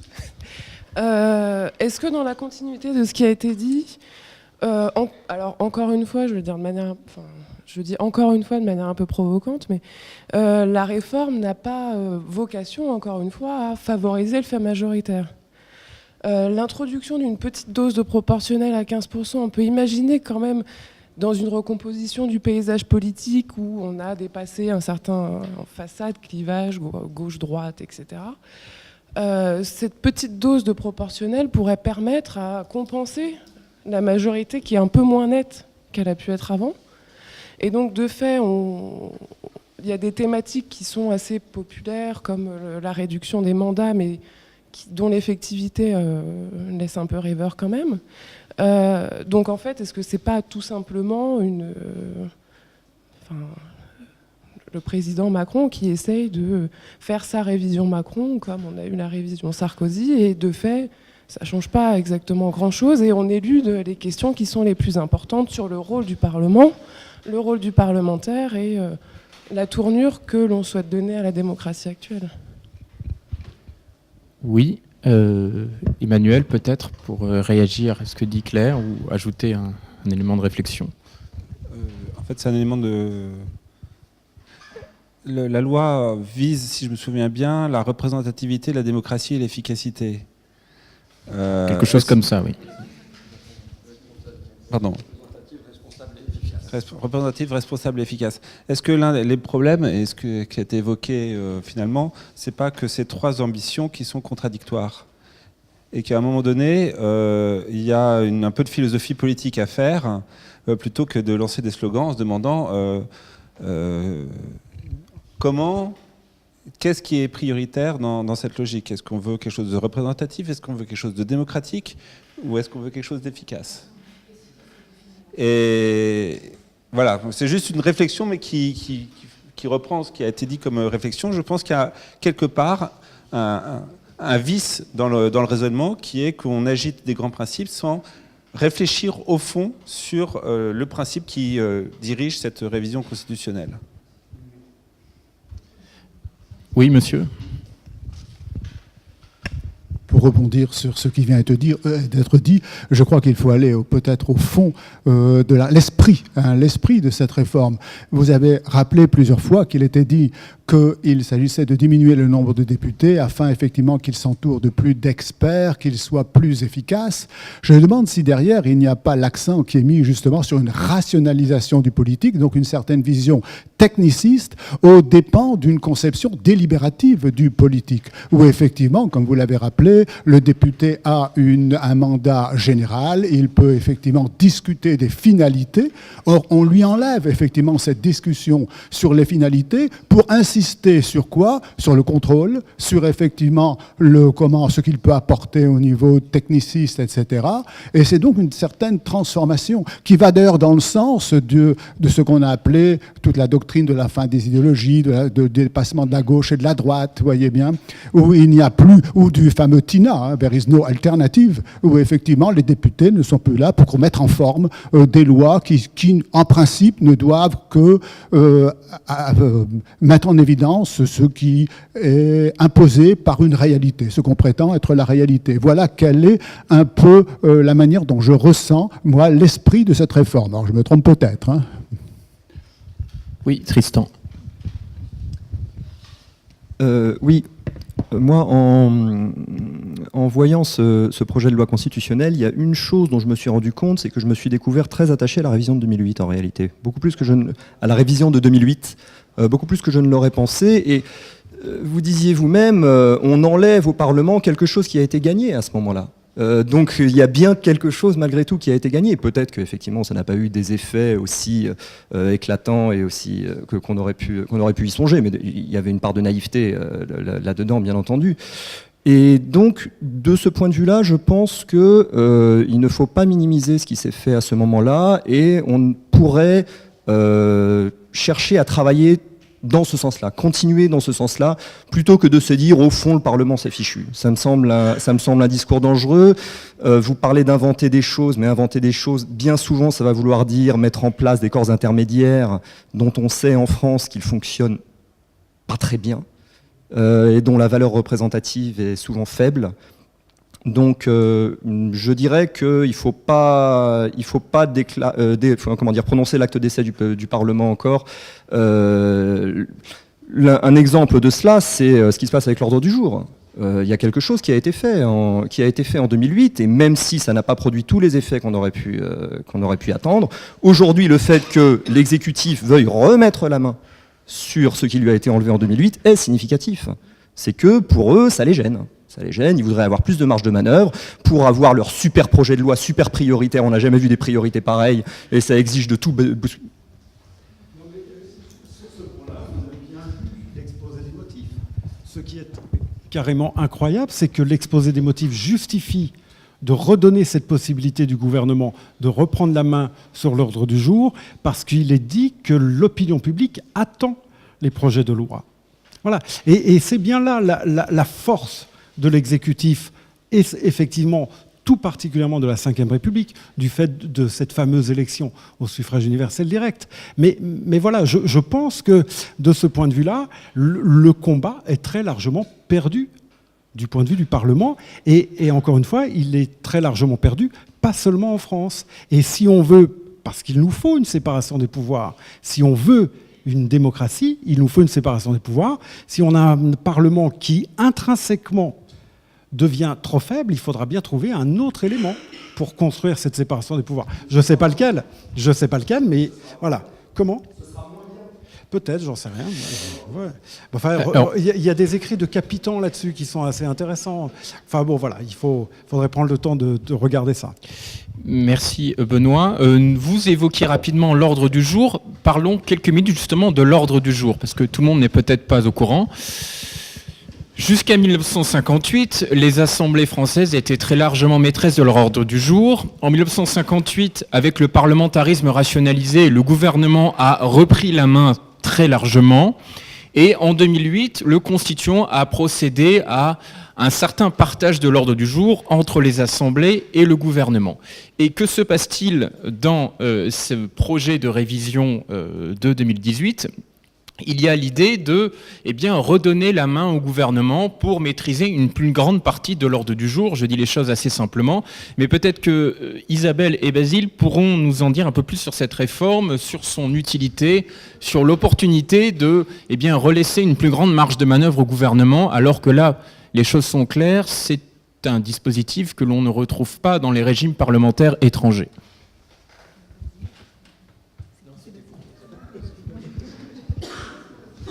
Oui, alors en effet, ça a été abordé à l'instant, mais finalement, le projet actuel, c'est quelque part un renversement du paradigme. En 1958, comme Léo l'a rappelé à l'instant, on est passé d'un régime où les assemblées avaient la maîtrise totale sur l'ordre du jour à un système totalement contraire, à la super priorité totale et à tout moment du gouvernement sur l'ordre du jour. En 2008, en effet, on est revenu, et on en vient à regretter les apports de la réforme de 2008 qui vont peut-être être menacés maintenant. On est revenu en effet à quelque chose de plus raisonnable, de plus équilibré, avec 2 semaines réservées à l'ordre du jour gouvernemental, 1 semaine au contrôle et à l'évaluation, en tout cas en théorie, et 1 semaine à l'initiative parlementaire. Et finalement ici, ça a été évoqué à l'instant, ce droit de super priorité ou de méga priorité, puisqu'en réalité, il existait déjà un droit de super priorité, et il existe actuellement déjà un certain droit de super priorité, notamment en matière de projet de loi de financement de la sécurité sociale et de projet de loi de finances. Et donc l'idée ici, ce serait d'élargir cette super priorité en la transformant en méga priorité, et pour être précis, ça pourrait porter sur tous les textes, je cite, relatifs à la politique économique, sociale ou environnementale, que le gouvernement pourrait déclarer comme prioritaire. Là, le juriste est reste un peu pantois vis-à-vis de cette formule, puisque on vous parle de politique économique, sociale ou environnementale. Enfin, c'est l'essentiel en réalité des politiques qui sont mêlées. Donc, le gouvernement, avec une interprétation assez large en tout cas, pourrait rattacher à peu près l'ensemble de ces projets de loi et de ces projets de réforme à ces domaines. Alors, après cette première surprise, on peut être rassuré en lisant le projet de loi, puisque plus tard on précise le projet de loi constitutionnelle. Par la suite, on vous précise que la conférence des présidents, les conférences des présidents de chacune des assemblées pourraient s'opposer à un texte de loi un projet de loi qui aurait été déclaré comme méga prioritaire par le gouvernement. Sauf qu'en réalité, ce garde-fou donc d'opposition potentielle des 2 conférences des présidents, il existe déjà en réalité depuis 2008 dans le cadre de la procédure accélérée, et il ne marche pas. Il ne marche pas parce que si on fait le bilan au bout de 10 ans, dans le cadre de la procédure accélérée, très précisément, donc ce sont les conférences des présidents de chaque chambre qui doivent tour à tour voter à la majorité des voix une motion en ce sens. Et en réalité, les conditions politiques n'ont jamais été réunies en pratique. Il s'est avéré à 2 reprises qu'une fois, je crois, le Sénat, une autre fois l'Assemblée nationale, la conférence des présidents de chacune de ces assemblées s'est opposé à l'engagement de la procédure accélérée, sauf que l'autre conférence des présidents de l'autre chambre n'entendait pas les choses de cette manière. Donc on inscrit dans le projet de loi constitutionnelle une atténuation, un certain encadrement. En réalité, c'est un encadrement totalement factice. Donc, en effet, on peut être assez inquiet face à ce rétablissement et ce retour à l'ordre du jour qui deviendrait quasi total, voire total, du gouvernement, et donc à ce retour à la logique de 1958. Et pour la petite anecdote, j'ai eu l'honneur de pouvoir être impliqué dans les réflexions d'un groupe de travail qui a été mené par des députés en ce sens de manière informelle, et leur réaction était assez forte quand ils ont découvert justement cette volonté du président Macron, mais aussi de l'exécutif, de voir que finalement, et quand on leur traduisait le texte, de voir que finalement on revenait à 1958. Ils étaient eux-mêmes assez pantois vis-à-vis de ce retournement de situation. Voilà. Merci Basile. Oui, Tristan, bien sûr. Extrêmement rapide, ça va un peu dans le sens de ce que je disais tout à l'heure. Il n'y aurait qu'à rendre le garde-fou efficace. Ça pourrait être un progrès, par exemple. Plutôt que de dire, bon, au fond, ça sert à rien. Non, il suffirait de permettre à une des conférences des présidents de s'opposer, et puis le garde-fou serait efficace. Est-ce qu'il y a quelqu'un parmi vous ou dans la salle qui pourrait défendre ce retour à un ordre du jour qui serait largement maîtrisé par le gouvernement, pour qu'il y ait un peu de contradiction, un esprit fort? Non, personne. Monsieur, voulez-vous... Non, personne. Alors, juste, non, oui, mais 30 secondes, je voudrais donc pas faire tu veux l'esprit fort. Non, je prétends pas ça, mais je voudrais pas faire de l'antiparlementarisme primaire, mais quand même, au fond, tous les malheurs du Parlement, ils proviennent du comportement des députés eux-mêmes. Parce qu'on est en train de nous expliquer que les parlementaires peuvent renverser le gouvernement. C'est dans la Constitution, c'est l'article 49. Puis en fait, ça ne se pratique jamais. Pourquoi? On l'a vu lors de la précédente mandature. Il y avait des frondeurs. Ils n'ont jamais passé le Rubicon. Pourquoi? Voilà, c'est à eux qu'il faut poser la question. Quand je dis ça, je le dis avec beaucoup d'hésitation parce que je ne veux surtout pas apparaître comme un anti-parlementaire primaire, mais quand même, et ça nous ramène ça au tout premier débat, au débat de ce qu'est véritablement un parlementaire, de son lien avec le parti politique auquel il appartient, de sa capacité à se présenter en dehors des partis politiques, de sa fonction de représentation ou non. Voilà. Je pense que c'est vraiment là le nœud de la chose. Oui. Oui, vas-y Emmanuel. Non, sur la responsabilité des parlementaires, je veux dire, il faut revenir au mode d'élection. Pour moi, je l'ai dit tout à l'heure, mais quand on a un Parlement qui est élu un mois, grosso modo, après l'élection présidentielle, il y a un courant. Et en fait, tout ce qui porte, c'est l'élection présidentielle qui est l'élection phare. Et on a la photo, là concrètement, Macron a choisi qui serait sur quelle circonscription. Et ensuite, c'est la photo de Macron qui fait que le gars est élu ou n'est pas élu. Donc, vous avez un devoir de loyauté. Ben, je m'excuse mais vous avez les parlementaires ont du coup, quelle que soit leur conviction individuelle, ils ont un devoir de loyauté vis-à-vis de ceux qui les a fait députés. C'est ça qui joue. Et c'est ça qui joue, et vous le voyez de manière constante. D'abord, vous voyez des députés qui vous disent qu'ils n'ont pas le sentiment d'avoir une légitimité. La légitimité, elle leur tombe d'en haut. Et vous avez des gens qui sont mal à l'aise vis-à-vis d'un certain nombre de projets et qui le font simplement par une forme d'absentéisme. C'est tout, la marque de la divergence. C'est vrai que moi, j'avais proposé, pendant la réforme sur la moralisation de la République, j'avais proposé 2 amendements. J'avais proposé un amendement qui ferait que l'élection du Parlement se déroulerait 1 an après l'élection présidentielle. La vague avait largement le temps d'être tombée et ça pouvait donner des résultats qui ne soient pas exactement les mêmes. Ou alors, l'élection législative se déroulerait le même jour que l'élection présidentielle. Ce qui ferait qu'on ait, mon camarade attaché parlementaire est sceptique là-dessus, mais qui ferait qu'on aurait une forme d'élection à l'aveugle. Et non pas un accroissement, c'est-à-dire qu'est-ce qui se passe pendant un mois, nous on l'a vécu très concrètement, c'est un découragement des gens qui n'ont pas voté pour le président de la République et les autres qui viennent pour conforter le vote. Donc, et je pense que si on positionnait les 2 élections le même jour, on aboutirait à une élection où, je ne sais pas s'il y aurait une majorité à l'Assemblée nationale, mais il y aurait le parti du président dominerait à ce coup sur l'Assemblée nationale, mais plus de manière aussi pléthorique, quoi. Mais voilà, et après... Après, moi j'ai vachement de remarques sur mes vidéos sur comment ça se fait que les bancs ils sont aussi vides. Et c'est sympa parce que comme c'est au moment sur mes vidéos, c'est toujours des moments où j'y suis. Alors que par exemple, présentement là, je n'y suis pas. Mais je pense que l'absence, bon d'abord on peut dire qu'il y a des commissions, il y a des missions, il y a d'autres choses à faire. Ça c'est une première réponse. Et puis que quand on veut préparer un discours, il faut l'écrire en amont. Mais il y a autre chose qui est psychologiquement plus dur à mon avis.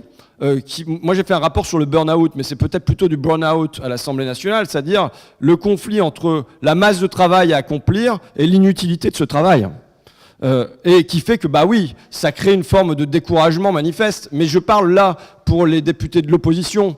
Mais à la limite, on a un rôle qui peut être presque plus valorisant que les députés de la majorité. Nous existons. Les députés de la majorité n'existent pas. Donc oui, il faut qu'ils cherchent un bout de dossier pour exister. On les voit qui grattent, c'est compliqué. Bon, mais voilà. Et donc je pense qu'il y a un phénomène comme ça, en effet, qui me fait moi me demander quel est le rôle du Parlement. Et cette réforme, pour moi, elle ne pose pas cette question de manière centrale. Et quelqu'un l'a dit de manière provocatrice tout à l'heure, mais moi je l'ai dit. Si on y considère que le Parlement est inutile, eh ben passons-nous-en. Oui, enfin je le disais de manière provocatrice. Après, s'il s'agit d'en faire, c'est une autre formule qui a tourné dans l'hémicycle. C'est est-ce qu'il faut en faire un CESE bis, un Conseil environnement social, économique, social et environnemental bis, où on vient discuter. Et puis grosso modo, ça a assez peu de conséquences derrière. Bon, c'est une autre forme d'évidage, quoi. Avant qu'Emmanuel prenne prenne la parole. Je rappelle ce très bel article de Guy Carcassonne qui nous manque, qui écrivait un article intitulé « Le bonheur d'être dans l'opposition ». On pose des questions, on s'intéresse, on est curieux. Dans la majorité, parfois, on n'a effectivement pas grand-chose à faire à part soutenir le gouvernement. C'est bien sûr caricatural. Emmanuel. Oui, il y avait même un livre satirique qui relisait la vie politique française en partant du postulat que la majorité cherchait à être dans l'opposition. Que le meilleur perde, ça s'appelait. Très bel ouvrage, effectivement. On a invité à faire un peu une défense de la réforme, donc je ne résiste pas à la tentation, mais fondamentalement, les parlementaires ne sont pas des bons législateurs.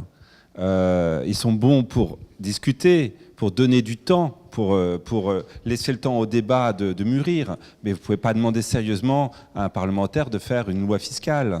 Ou alors c'est le lobby qui tient sa plume. Donc là, c'est une vraie question. Ça peut être même un vrai problème. Pourquoi est-ce que le programme politique d'une majorité, d'un gouvernement, ne passe que par des réformes législatives? Je pense qu'il y a un problème d'effet d'annonce, du rôle de la loi comme hochet de communication.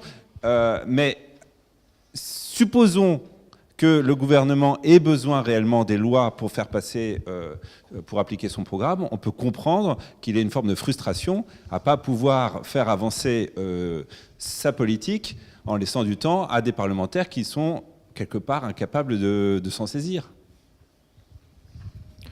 Oui, alors il y a deux réactions, mademoiselle et monsieur Mullier, comme vous voulez, dans l'ordre. Madame, pardon. Merci. Moi, je voulais juste réagir à monsieur Ruffin parce que vous disiez qu'il n'y avait pas... Enfin, vous disiez qu'il y avait une certaine reconnaissance personnelle. Le micro, s'il vous plaît. Ah, pardon. Une certaine reconnaissance personnelle pour celui qui lui avait permis d'être élu. Mais je pense que ce n'est pas le plus important dans ce qui fait qu'il vote. Il y a aussi les statuts des groupes qui disent qu'on peut être exclu si on n'a pas voté comme le président du groupe avait dit. Et c'est une question... Ça s'est produit. Oui, oui. Et c'est une question peut-être un peu naïve, mais c'est vraiment légal et conventionnel. Il y a personne qui a jamais dit que ça c'était pas possible. Ils sont censés nous représenter, pas représenter leur groupe partisan. Alors j'aurais pas mal de choses à dire là-dessus, mais je ne voudrais pas monopoliser la parole. Donc Tristan. Une réponse là-dessus, il peut se faire éjecter de son groupe, en revanche il ne peut pas se faire éjecter de son siège. Donc il reste parlementaire. Hein. Donc à partir de là, il n'y a pas de problème. Parce que autrement, ce serait le mandat impératif. Hein, et le mandat impératif est prohibé. On sait très bien qu'il y a des droits qui découlent du fait d'appartenir à un groupe. On peut rejoindre notre groupe, ça s'est vu. On peut parfaitement rejoindre notre groupe et on a vu effectivement parfois des parlementaires rejoindre un autre groupe que le groupe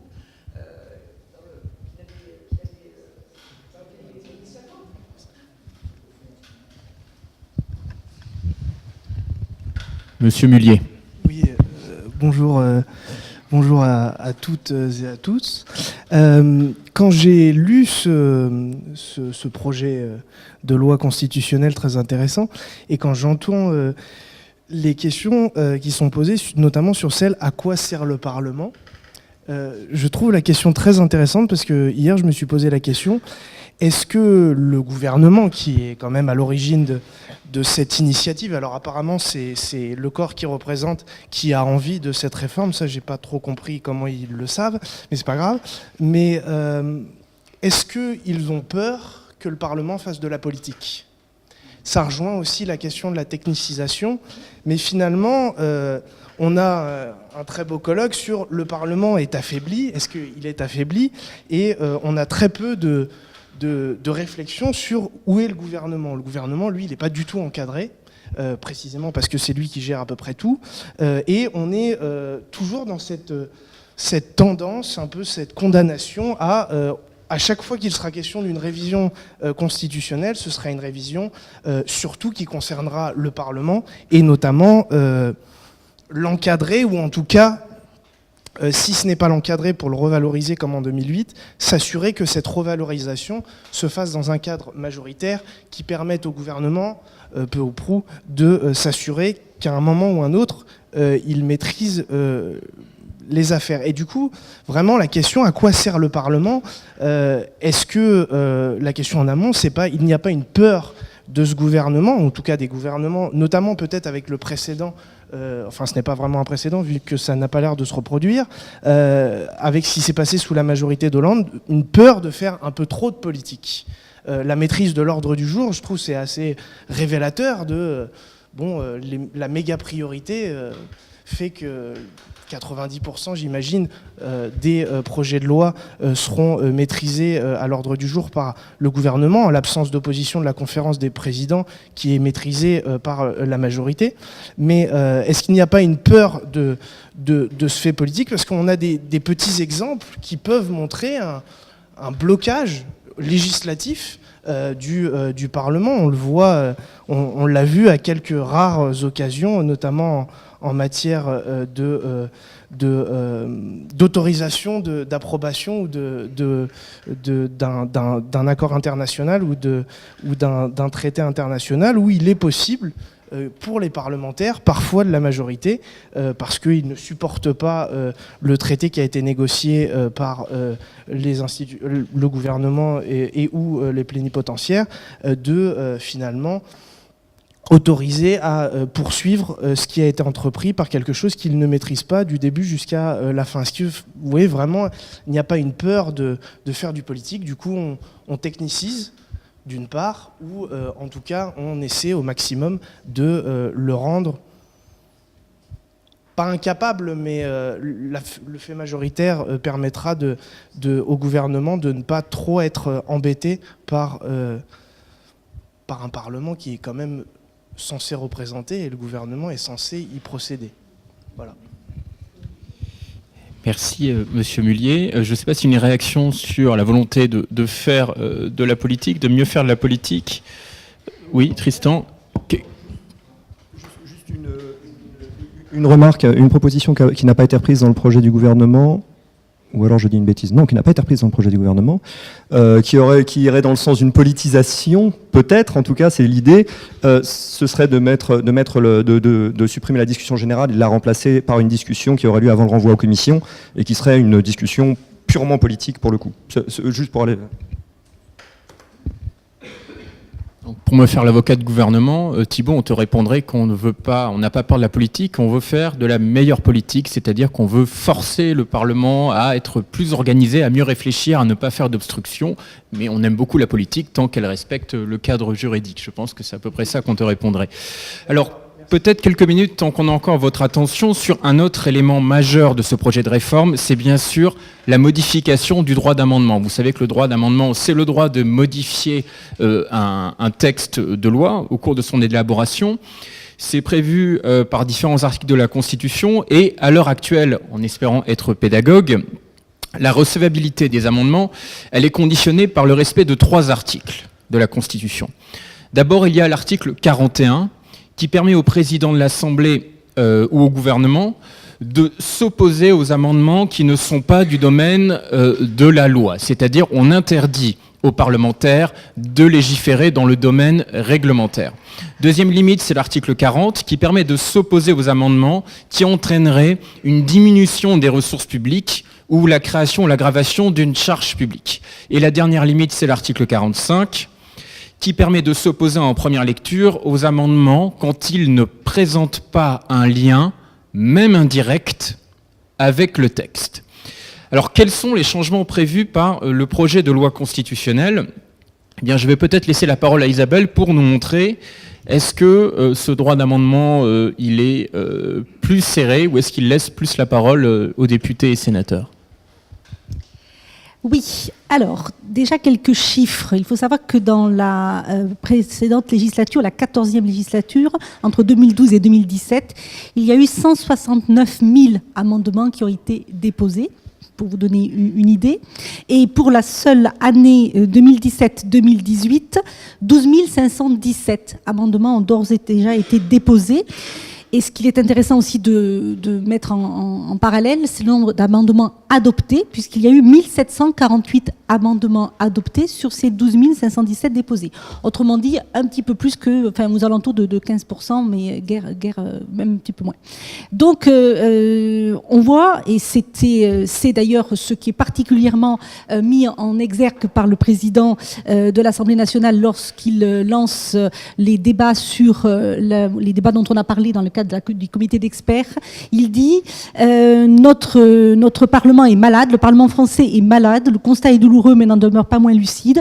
Et il est malade de quoi? Du nombre d'amendements. C'est une dérive pathologique, hein, je vous lis, hein, du modèle parlementaire français consistant à produire toujours plus d'amendements et de temps de parole. C'est en tout cas le constat fait par le président de l'Assemblée lorsqu'est lancée la réflexion. À cela, les experts ont proposé un certain nombre de solutions qui n'ont pas du tout été reprises par le projet de révision constitutionnelle. Ce que j'appelle les experts, on l'a bien compris, hein, les parlementaires qui ont discuté en amont en décembre 2017, entre septembre et décembre 2017, de cette réforme. Il y a eu d'autres propositions qui ont été faites, mais elles n'ont pas été reprises par le projet de révision constitutionnelle de mai. Ce que le projet de révision constitutionnelle lui propose, c'est d'étendre ces possibilité d'irrecevabilité des amendements, au-delà de ce qui avait été déjà inscrit dans l'article 40 et 41 et 45 rappelés par Léo, en ajoutant d'autres possibilités, c'est-à-dire d'autres cas. Alors je vous lis ce qui est proposé. Hein.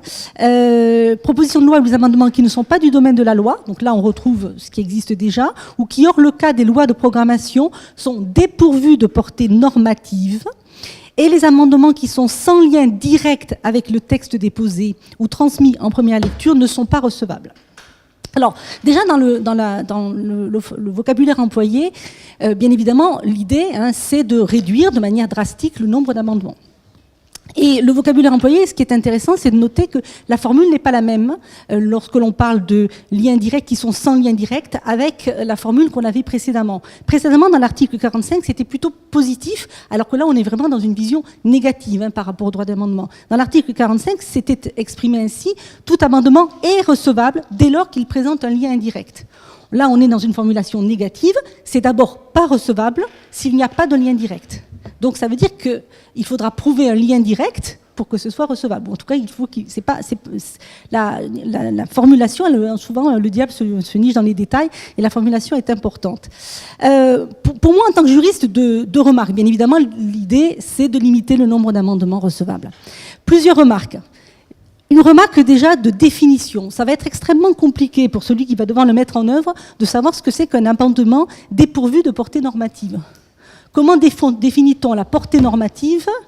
Je sais bien qu'il y a la jurisprudence du Conseil constitutionnel sur les cavaliers législatifs, etc. Mais ça va quand même être très compliqué.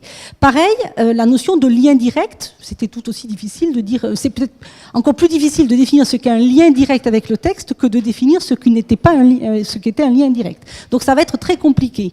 Au plan concret aussi, ce qui va être très compliqué, c'est qui va prononcer cette irrecevabilité. Et si on cherche un petit peu au jour d'aujourd'hui, c'est théoriquement le président de l'Assemblée concernée qui doit définir ce qui est irrecevable. En général, il ne le fait pas, la plupart du temps. Il ne le fait pas parce qu'il laisse à l'Assemblée le soin, au moment de la discussion, de définir ce qui est recevable ou ce qui ne l'est pas par un vote. Tout simplement parce que c'est... et je pense que la pratique sera la même si ça doit se mettre en œuvre. Autre difficulté, à mon sens, c'est la saisine du Conseil constitutionnel. Au jour d'aujourd'hui, la saisine du Conseil constitutionnel, elle a lieu dans le cadre très précis de l'article 41 sur ces amendements qui seraient du domaine du règlement et donc pas du domaine de la loi, et seulement sur les projets et à la demande du président ou du gouvernement, le Conseil constitutionnel est saisi. Aujourd'hui, cette saisine du Conseil constitutionnel, qui d'ailleurs a été extrêmement rare, hein, pour un domaine plus particulier, déjà on ne saisissait pas le Conseil constitutionnel. Le Conseil constitutionnel, il a dû être saisi une dizaine de fois entre 1958 et aujourd'hui, et plus depuis presque 25 ans. Donc voilà, on peut dire que c'est très relatif. Moi je m'interroge, en tant que juriste, hein, sur la faisabilité de tout ça, très concrètement.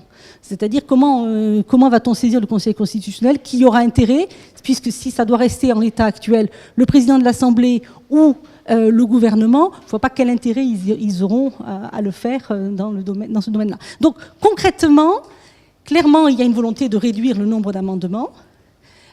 Juridiquement, c'est assez compliqué de voir comment mettre ça en œuvre de manière efficace si on veut s'y opposer. faut être clair. Et c'est une possibilité qui va laisser lieu à beaucoup d'interprétations pour le président de l'Assemblée qui en sera chargé et qui laisse aussi des marges de manœuvre au gouvernement.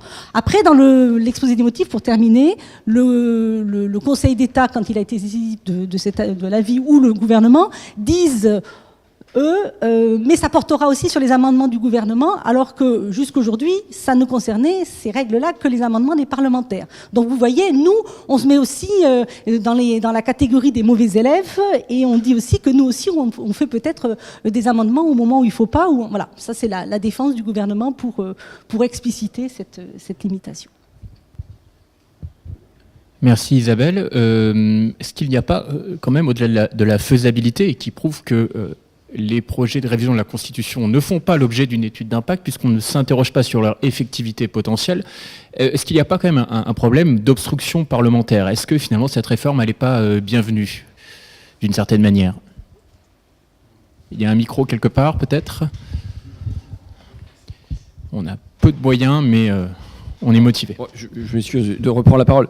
En tout cas, de mon expérience d'un an de parlementaire, il n'y a jamais eu d'obstruction et il n'y a jamais eu de stratégie d'obstruction. Quelle est l'utilité de l'amendement pour l'opposition? J'en parle pour l'opposition, mais c'est de pouvoir dérouler un programme. C'est-à-dire dire, voilà, vous sur la SNCF, vous nous proposez ça, mais à l'intérieur de votre projet de loi, il n'y a pas biodiversité, il n'y a pas réchauffement, il n'y a pas climat, il n'y a rien de tout ça à l'intérieur. Eh bien, nous, on pense que ce qui doit prévaloir, c'est les questions environnementales, y compris quand on fait le nouveau pacte ferroviaire. Donc, on va vous proposer une série d'amendements. Et l'inquiétude qu'on peut avoir sur ça, c'est qu'ils vont pouvoir nous dire que ça n'a pas de lien avec le projet de loi. Or, je pense que, en effet, c'est en dehors des clous, parce que ça vient présenter justement, moi je pense que le mensonge le plus courant, il est par omission, et donc le manque à combler, il est dans l'absence. Et donc là, notre travail, nous, est de venir proposer autre chose. Et donc effectivement, les amendements, je conçois qu'il y a une espèce, quand de Rugy dit maladie, je serais presque d'accord un petit peu avec lui quand même, parce que quand on voit les stats, effectivement, ça fait un peu peur. Mais c'est vrai que l'utilité de l'amendement, c'est un mode d'intervention pour dire voilà le projet que nous, on porterait. Et donc ça paraît comme étant en dehors des clous, parce que c'est justement ce qui n'est pas porté. Et la crainte que j'ai, moi, c'est d'être réduit encore à nouveau à un truc technocratique, c'est-à-dire d'aménagement du texte existant. Mais l'aménagement du texte existant, quand on est en opposition et que radicalement le texte existant il ne nous va pas, on peut faire des amendements de suppression pour commencer, mais on est bien obligé de venir dire ce qu'on aurait envie de mettre à la place. Et là, si on est dans l'aménagement, dans le chipotage sur des virgules, je me suis bagarré pour remplacer un ou par un y compris, ça m'arrive, mais voilà, des trucs comme ça. Je veux dire, là, on est dans un truc technocratique. Je vais devoir y aller, moi, pour des raisons personnelles. Mais si je me permettais, un truc sur... Moi, je viens d'écrire ce week-end sur cette question-là, et j'ai échangé avec des profs et tout ça. Et je pense que la vision de cette réforme-là, pour moi, elle sort d'une double tradition. Il y a une tradition monarchique, qui est assumée, oui, je vais être dur, hein, mais je vais me faire de la politique, mais qui est presque assumée aujourd'hui chez Macron quand il parle de la verticalité du pouvoir, qui dit qu'on a un problème en France, c'est que le roi est absent, qui se réclame de Bonaparte et tout ça. Donc pour moi, il y a une tradition autoritaire assumée, et il y a la deuxième tradition qui a été posée, c'est la tradition, quelque chose qui est d'ordre technocratique. Et je pense qu'on a une réforme qui, au fond, est à la rencontre de cette espèce de tradition. Et dernier point, si vous permettez. Mais du coup, moi, c'est plus des pistes que je jette à votre réflexion, peut-être un petit peu bon. Mais j'ai eu pas mal de problèmes d'habits à l'Assemblée nationale. Et donc, ça m'a conduit à une réflexion. Au départ, je me suis dit, mon rôle est d'arriver à l'Assemblée nationale comme l'enfant dans le conte d'Andersen qui vient dire que le roi est nu. C'est-à-dire le pouvoir législatif, il n'y a pas de pouvoir et il n'y a pas de législatif. Donc voilà, un côté, le roi est nu. Et en fait, plus ça va, plus je me suis dit, en fin de compte, je voyais toutes ces polémiques qui prenaient une ampleur sur cravate, pas de cravate, la chemise en dehors du pantalon, le maillot de foot et tout ça. Mon fils qui arrive à l'Assemblée et qui voit le lustre et qui dit qu'est-ce que c'est beau ce lustre, papa. Mais même les journalistes de Marianne, quand ils vont dans la bibliothèque, qui sont épatés par les reliures, c'est l'Assemblée nationale n'est qu'habit. Elle n'est qu'une apparence, elle n'est qu'un apparat. Et j'en viens à le dernier moment de ma réflexion. J'entends Stéphane Travert en rentrant d'un match de foot, avant les débats, donc ministre de l'Agriculture, avant les débats sur la proposition de loi agriculture, et on l'interroge sur le glyphosate. C'était avant. Il dit, bon, bah, ce sont les parlementaires qui décideront, et puis tout ça. Bon, on sait que dans sa tête, vous savez comment il voulait peser au maximum et verrouiller sa majorité pour que ça ne soit pas voté. Et là, j'ai compris, pour filer la métaphore vestimentaire, que pour moi, le Parlement est un habillage. C'est-à-dire qu'il y a des projets techniques et il faut qu'il y ait un habillage, un temps d'habillage démocratique. Et pour moi, le Parlement est ce temps d'habillage démocratique. Et là, comme je bossais là-dessus, on m'a remis des entretiens de Jean-Claude Colliard. Vous devez connaître peut-être vous, un prof. J'ai été son chargé de TD. Ah non, j'ai pas été son chargé de TD à 1 an près, je crois. Mais bref, il faut passer les détails. Et grosso modo... tu l'as été. Grosso modo, qui disait ce que je dis, pas en utilisant la métaphore vestimentaire, mais qui disait que c'était le temps où il fallait une sanction démocratique à un projet technique. Et c'était le temps où il fallait de la publicité du projet gouvernemental. Et je pense, je suis convaincu qu'il est très proche de la vérité. Après un an seulement d'expérience. Alors je reviendrai dans quelques années. Mais... D'accord. Donc M. Ruffin nous dit qu'on aurait finalement, avec la nouvelle Ve République, qui se construirait un mariage un peu baroque entre technocratie et bonapartisme. Finalement, est-ce que ça n'est pas déjà l'esprit originel de la Ve République ? Et d'ailleurs, Édouard Philippe l'a dit lui-même, puisqu'il a annoncé qu'il s'agissait de revenir aux sources, aux origines et à l'esprit de la Constitution de 1958 avec cette réforme. Vous savez que les révolutions en astronomie, c'est simplement faire le tour et revenir au même endroit. Peut-être que nous sommes donc en pleine révolution. Est-ce que quelqu'un veut réagir sur la modification du droit d'amendement, puisque c'était la question initiale ? Non, merci pour votre intervention. Alors c'est un temps législatif un peu caché, donc on embraye rapidement. Peut-être sur... Oui, Tristan. J'ai cru comprendre en regardant des interviews, tout ça, c'est quand même ça qui fait le plus réagir les députés. Très clairement. Et c'est pas... Comment ? Et la doctrine. La plupart des députés qui se sont exprimés sur la question ont dit que les questions d'obstruction parlementaire ont été déjà en partie réglées. C'était un mal, effectivement, mais c'est un mal qu'on a déjà commencé à traiter et à bien traiter. Donc là, je pense que ça pose un vrai problème. Et c'est pas l'ensemble de ces irrecevabilités. C'est pas la question de l'article 34-37, enfin pouvoir législatif, enfin domaine de la loi, domaine du règlement. Ou même l'histoire des neutrons législatifs, c'est vraiment l'histoire des amendements sans lien direct. C'est vraiment là que les députés et les sénateurs instinctivement savent que c'est là, et M. Ruffin l'a bien montré, ils savent que c'est là qu'ils vont se faire bâillonner. Et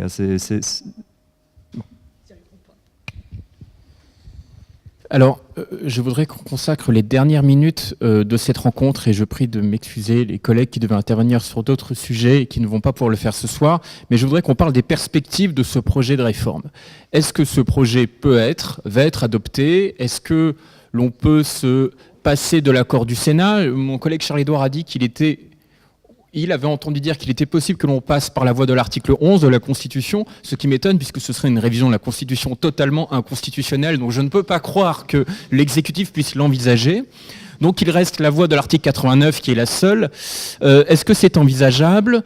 Et est-ce qu'on a suffisamment parlé des travaux qui ont été menés par les groupes de travail de l'Assemblée nationale et du Sénat qui ont fait des propositions qui méritent l'attention? Par exemple, je crois que c'est l'Assemblée nationale qui proposait de bénéficier d'un pouvoir réglementaire de substitution. C'est-à-dire, si le gouvernement ne prend pas les décrets d'application de la loi, est-ce que l'Assemblée pourrait se substituer au gouvernement? Deuxième proposition, qui constituerait là encore une sorte de droit gouvernemental, de droit qui encadrerait le gouvernement et pas le Parlement.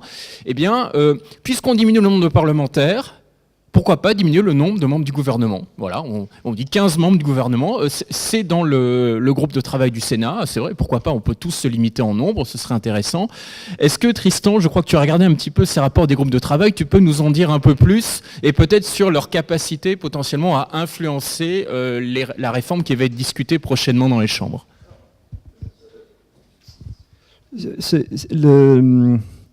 Bon, je ne peux pas rentrer trop dans le détail déjà parce que j'ai pas une mémoire éléphantesque à ce point, mais bon, il y a une chose qui ressort si on veut dégager une sorte d'esprit des propositions du groupe de travail à l'Assemblée nationale, s'agissant de la procédure législative, c'est surtout ça que j'ai regardé, par rapport à l'esprit des propositions du Sénat. Le sentiment que j'ai eu, c'est que, s'agissant du Sénat, ces propositions vont dans le sens d'un approfondissement de la réforme de 2008.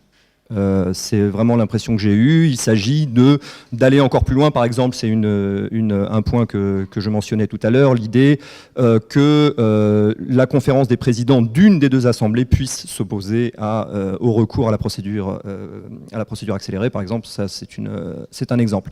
Et effectivement, le Sénat propose également de faire peser un certain nombre de contraintes supplémentaires sur l'action législative du gouvernement. En termes d'études d'impact, c'est très clair. S'agissant également du nombre de membres du gouvernement. Bon. Si on regarde en revanche les propositions du groupe de travail de l'Assemblée nationale, là on découvre tout autre chose.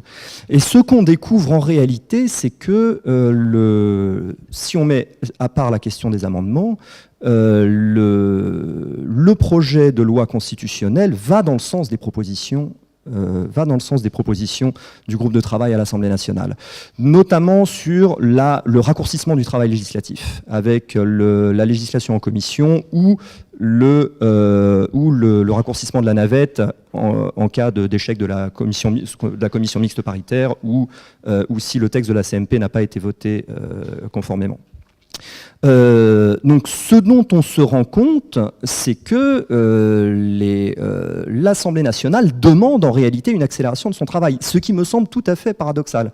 Parce qu'aujourd'hui même, François de Rugy tirait la sonnette d'alarme en disant on n'en peut plus, arrêter, on ne peut plus travailler au rythme que vous nous donnez, et en même temps, eux-mêmes, dans les propositions du groupe de travail, disent écoutez, on en a marre de devoir réexaminer les mêmes textes avec les mêmes amendements. Ils trouvent en réalité que la navette c'est fastidieux, si vous voulez. Donc, peut-être que l'une des explications de cela, elle a été donnée par un sénateur qui s'exprimait l'autre jour, qui disait peut-être que le président Macron a été quelque part dépassé par sa majorité, qui n'est pas composé de gens qui sont des professionnels de la politique, donc, et qui trouvent que ça parlote trop au Parlement. C'est une explication, en tout cas. C'est pas moi qui l'ai suggéré. C'est un sénateur qui émettait cette hypothèse pour expliquer pourquoi l'Assemblée nationale allait elle-même dans le sens d'une accélération de ses travaux, ce qui n'est pas nécessairement dans le sens de la qualité de la norme législative. Basile, est-ce que tu as des éléments de réflexion à nous donner également ? Oui, alors justement, pour rebondir, c'est assez caractéristique en fait, parce que Léo et moi, nous avons eu la chance d'être auditionnés par le groupe de travail procédure législative, et justement, quand nous avons reçu le mail d'invitation, on avait une feuille de route, et dans la feuille de route, on nous disait, voilà, est-ce que vous, jeunes constitutionnalistes, vous pouvez nous donner des nouvelles idées ? Alors, peut-être que leur espoir était un peu trop fort. Est-ce que les nouveaux constitutionnalistes ou jeunes constitutionnalistes pouvaient donner de nouvelles idées ? Je ne pense pas forcément, mais en tout cas, le but, c'était comment rendre la procédure législative plus efficace. Donc c'est les parlementaires eux-mêmes qui nous demandaient de rendre leur propre procédure législative plus efficace, et donc finalement, ça se traduit par plus contrainte en termes de temps. Et la réponse que je leur ai donnée, ou un début de réponse que j'aurais donné, je suis désolé, mais depuis 30 ans, depuis 40 ans, vous cherchez, vos prédécesseurs, vous cherchez toujours la même chose, à plus d'efficacité, plus de rationalisation de la procédure, et en réalité, il y a une course après le temps, et à travers ma thèse, que j'ai pu observer non seulement en France, mais aussi en Allemagne, en Espagne et au Royaume-Uni, c'est qu'on a une tendance globale à un encadrement de plus en plus fort de la procédure législative, et plus précisément en matière temporelle. Et en fait, de manière très paradoxale, le temps législatif, lui, ne cesse d'augmenter. En 2008, on a donné une place plus importante à aux commissions permanentes à l'Assemblée nationale. En réalité, le bilan, l'idée c'était de donner plus de place et plus de temps aux commissions pour examiner les projets, et donc, par vase communicant, la séance publique devait un peu se vider de sa substance. En réalité, le temps de la séance publique est resté à peu près le même, voire a un peu augmenté, et le temps d'examen en commission a lui aussi augmenté. Donc le temps a véritablement exploser pour chaque projet de loi. Donc ça, c'est assez paradoxal. Et ce que vous indiquiez à l'instant sur cette proposition d'adopter les lois en commission, il y a une petite nuance quand même, parce que l'idée, je crois, des députés, c'était que ces lois adoptées en commission, c'était simplement de l'ordre de l'exception. Donc c'est si une loi était technique, plus technique que les autres, et donc a priori ça concernait un nombre de lois minoritaires par rapport à l'ensemble des projets et propositions de loi, elle pouvait faire l'objet d'une adoption directement, d'un examen et d'une adoption en commission. Ce que dit précisément le projet de loi constitutionnelle, c'est que les seuls textes examinés en assemblée plénière seront ceux, je cite, qui justifient un débat solennel. Alors, l'expression qui justifie un débat solennel. À partir de quand un texte justifie un débat solennel? Donc, de la même manière que ce que j'évoquais tout à l'heure sur l'ordre du jour, l'interprétation là peut être très large et conduire à finalement faire que l'ensemble des textes ou la plupart des textes passent directement en commission et soient directement adoptés en commission. Ce qui est fait de manière peut-être plus rationnelle et plus intelligente dans le Parlement, dans le cadre du Congrès espagnol, c'est que ces lois par principe, ces lois techniques par principe, elles sont examinées en commission, adoptées en commission, mais il y a un veto de la part des groupes parlementaires et donc de la majorité parlementaire qui peut dire, voilà, le texte était technique, il pouvait être adopté en commission, mais là, nous nous apercevons que finalement, au cours de la discussion en commission, il y a des aspects extrêmement politiques et qu'il conviendrait de revenir en assemblée plénière. Donc ça, je pense que ça aurait été quelque chose, et ça pourrait encore être quelque chose qui pourrait être intégré et qui permettrait d'aller dans le bon sens, accélérer un petit peu la procédure, tout en gardant un certain nombre d'encadrements et de garde-fous. Merci Basile. Est-ce qu'il y a des réflexions ou des questions sur les perspectives de cette réforme? Moi, je note que je n'ai pas eu la réponse à ma question. Est-ce que, en l'état actuel des choses, la réforme est en mesure d'être adoptée par les chambres? Oui, Charles-Édouard. Alors, je suis arrivé un peu en retard, donc je ne sais pas si vous l'avez abordé, mais il y a certaines thématiques de réforme qu'on a évoquées aujourd'hui qui ne relèvent pas du projet de loi constitutionnel, qui peuvent être adoptées par la voie législative. La réduction du nombre des parlementaires, l'introduction d'une dose proportionnelle à l'Assemblée nationale. Donc ça, je pense que ça pourra se faire. Et ça sera un élément de négociation dans l'élaboration de la réforme. Je crois d'ailleurs que le président de la République menace, sans le dire, le président du Sénat d'un renouvellement intégral en 2021 pour essayer de bouger un peu les lignes. Je pense que les chances que la réforme passe sont bonnes. J'espère qu'en route, les bons éléments, parce qu'il y a quand même d'autres bons éléments dans cette réforme, et ça sera probablement le thème de la prochaine table ronde, sur la suppression de la Cour de justice de la République, sur la suppression des membres, des présidents du Conseil, des anciens présidents du Conseil, des anciens présidents de la République du Conseil constitutionnel, pardon. Donc j'espère qu'il n'y aura pas dans la négociation qui va avoir lieu des sacrifices sur les quelques bons éléments qui existent. Bien, écoutez, je pense qu'on va clore la séance. Je vous remercie pour votre présence ce soir. J'espère que vous avez eu l'occasion de participer comme le vouliez. Je vous donne rendez-vous en septembre prochain, je vous préciserai la date, pour évoquer cette fois la place du citoyen dans les potentielles nouvelles institutions, la 5e République française, la place du citoyen. À très bientôt et merci pour votre présence.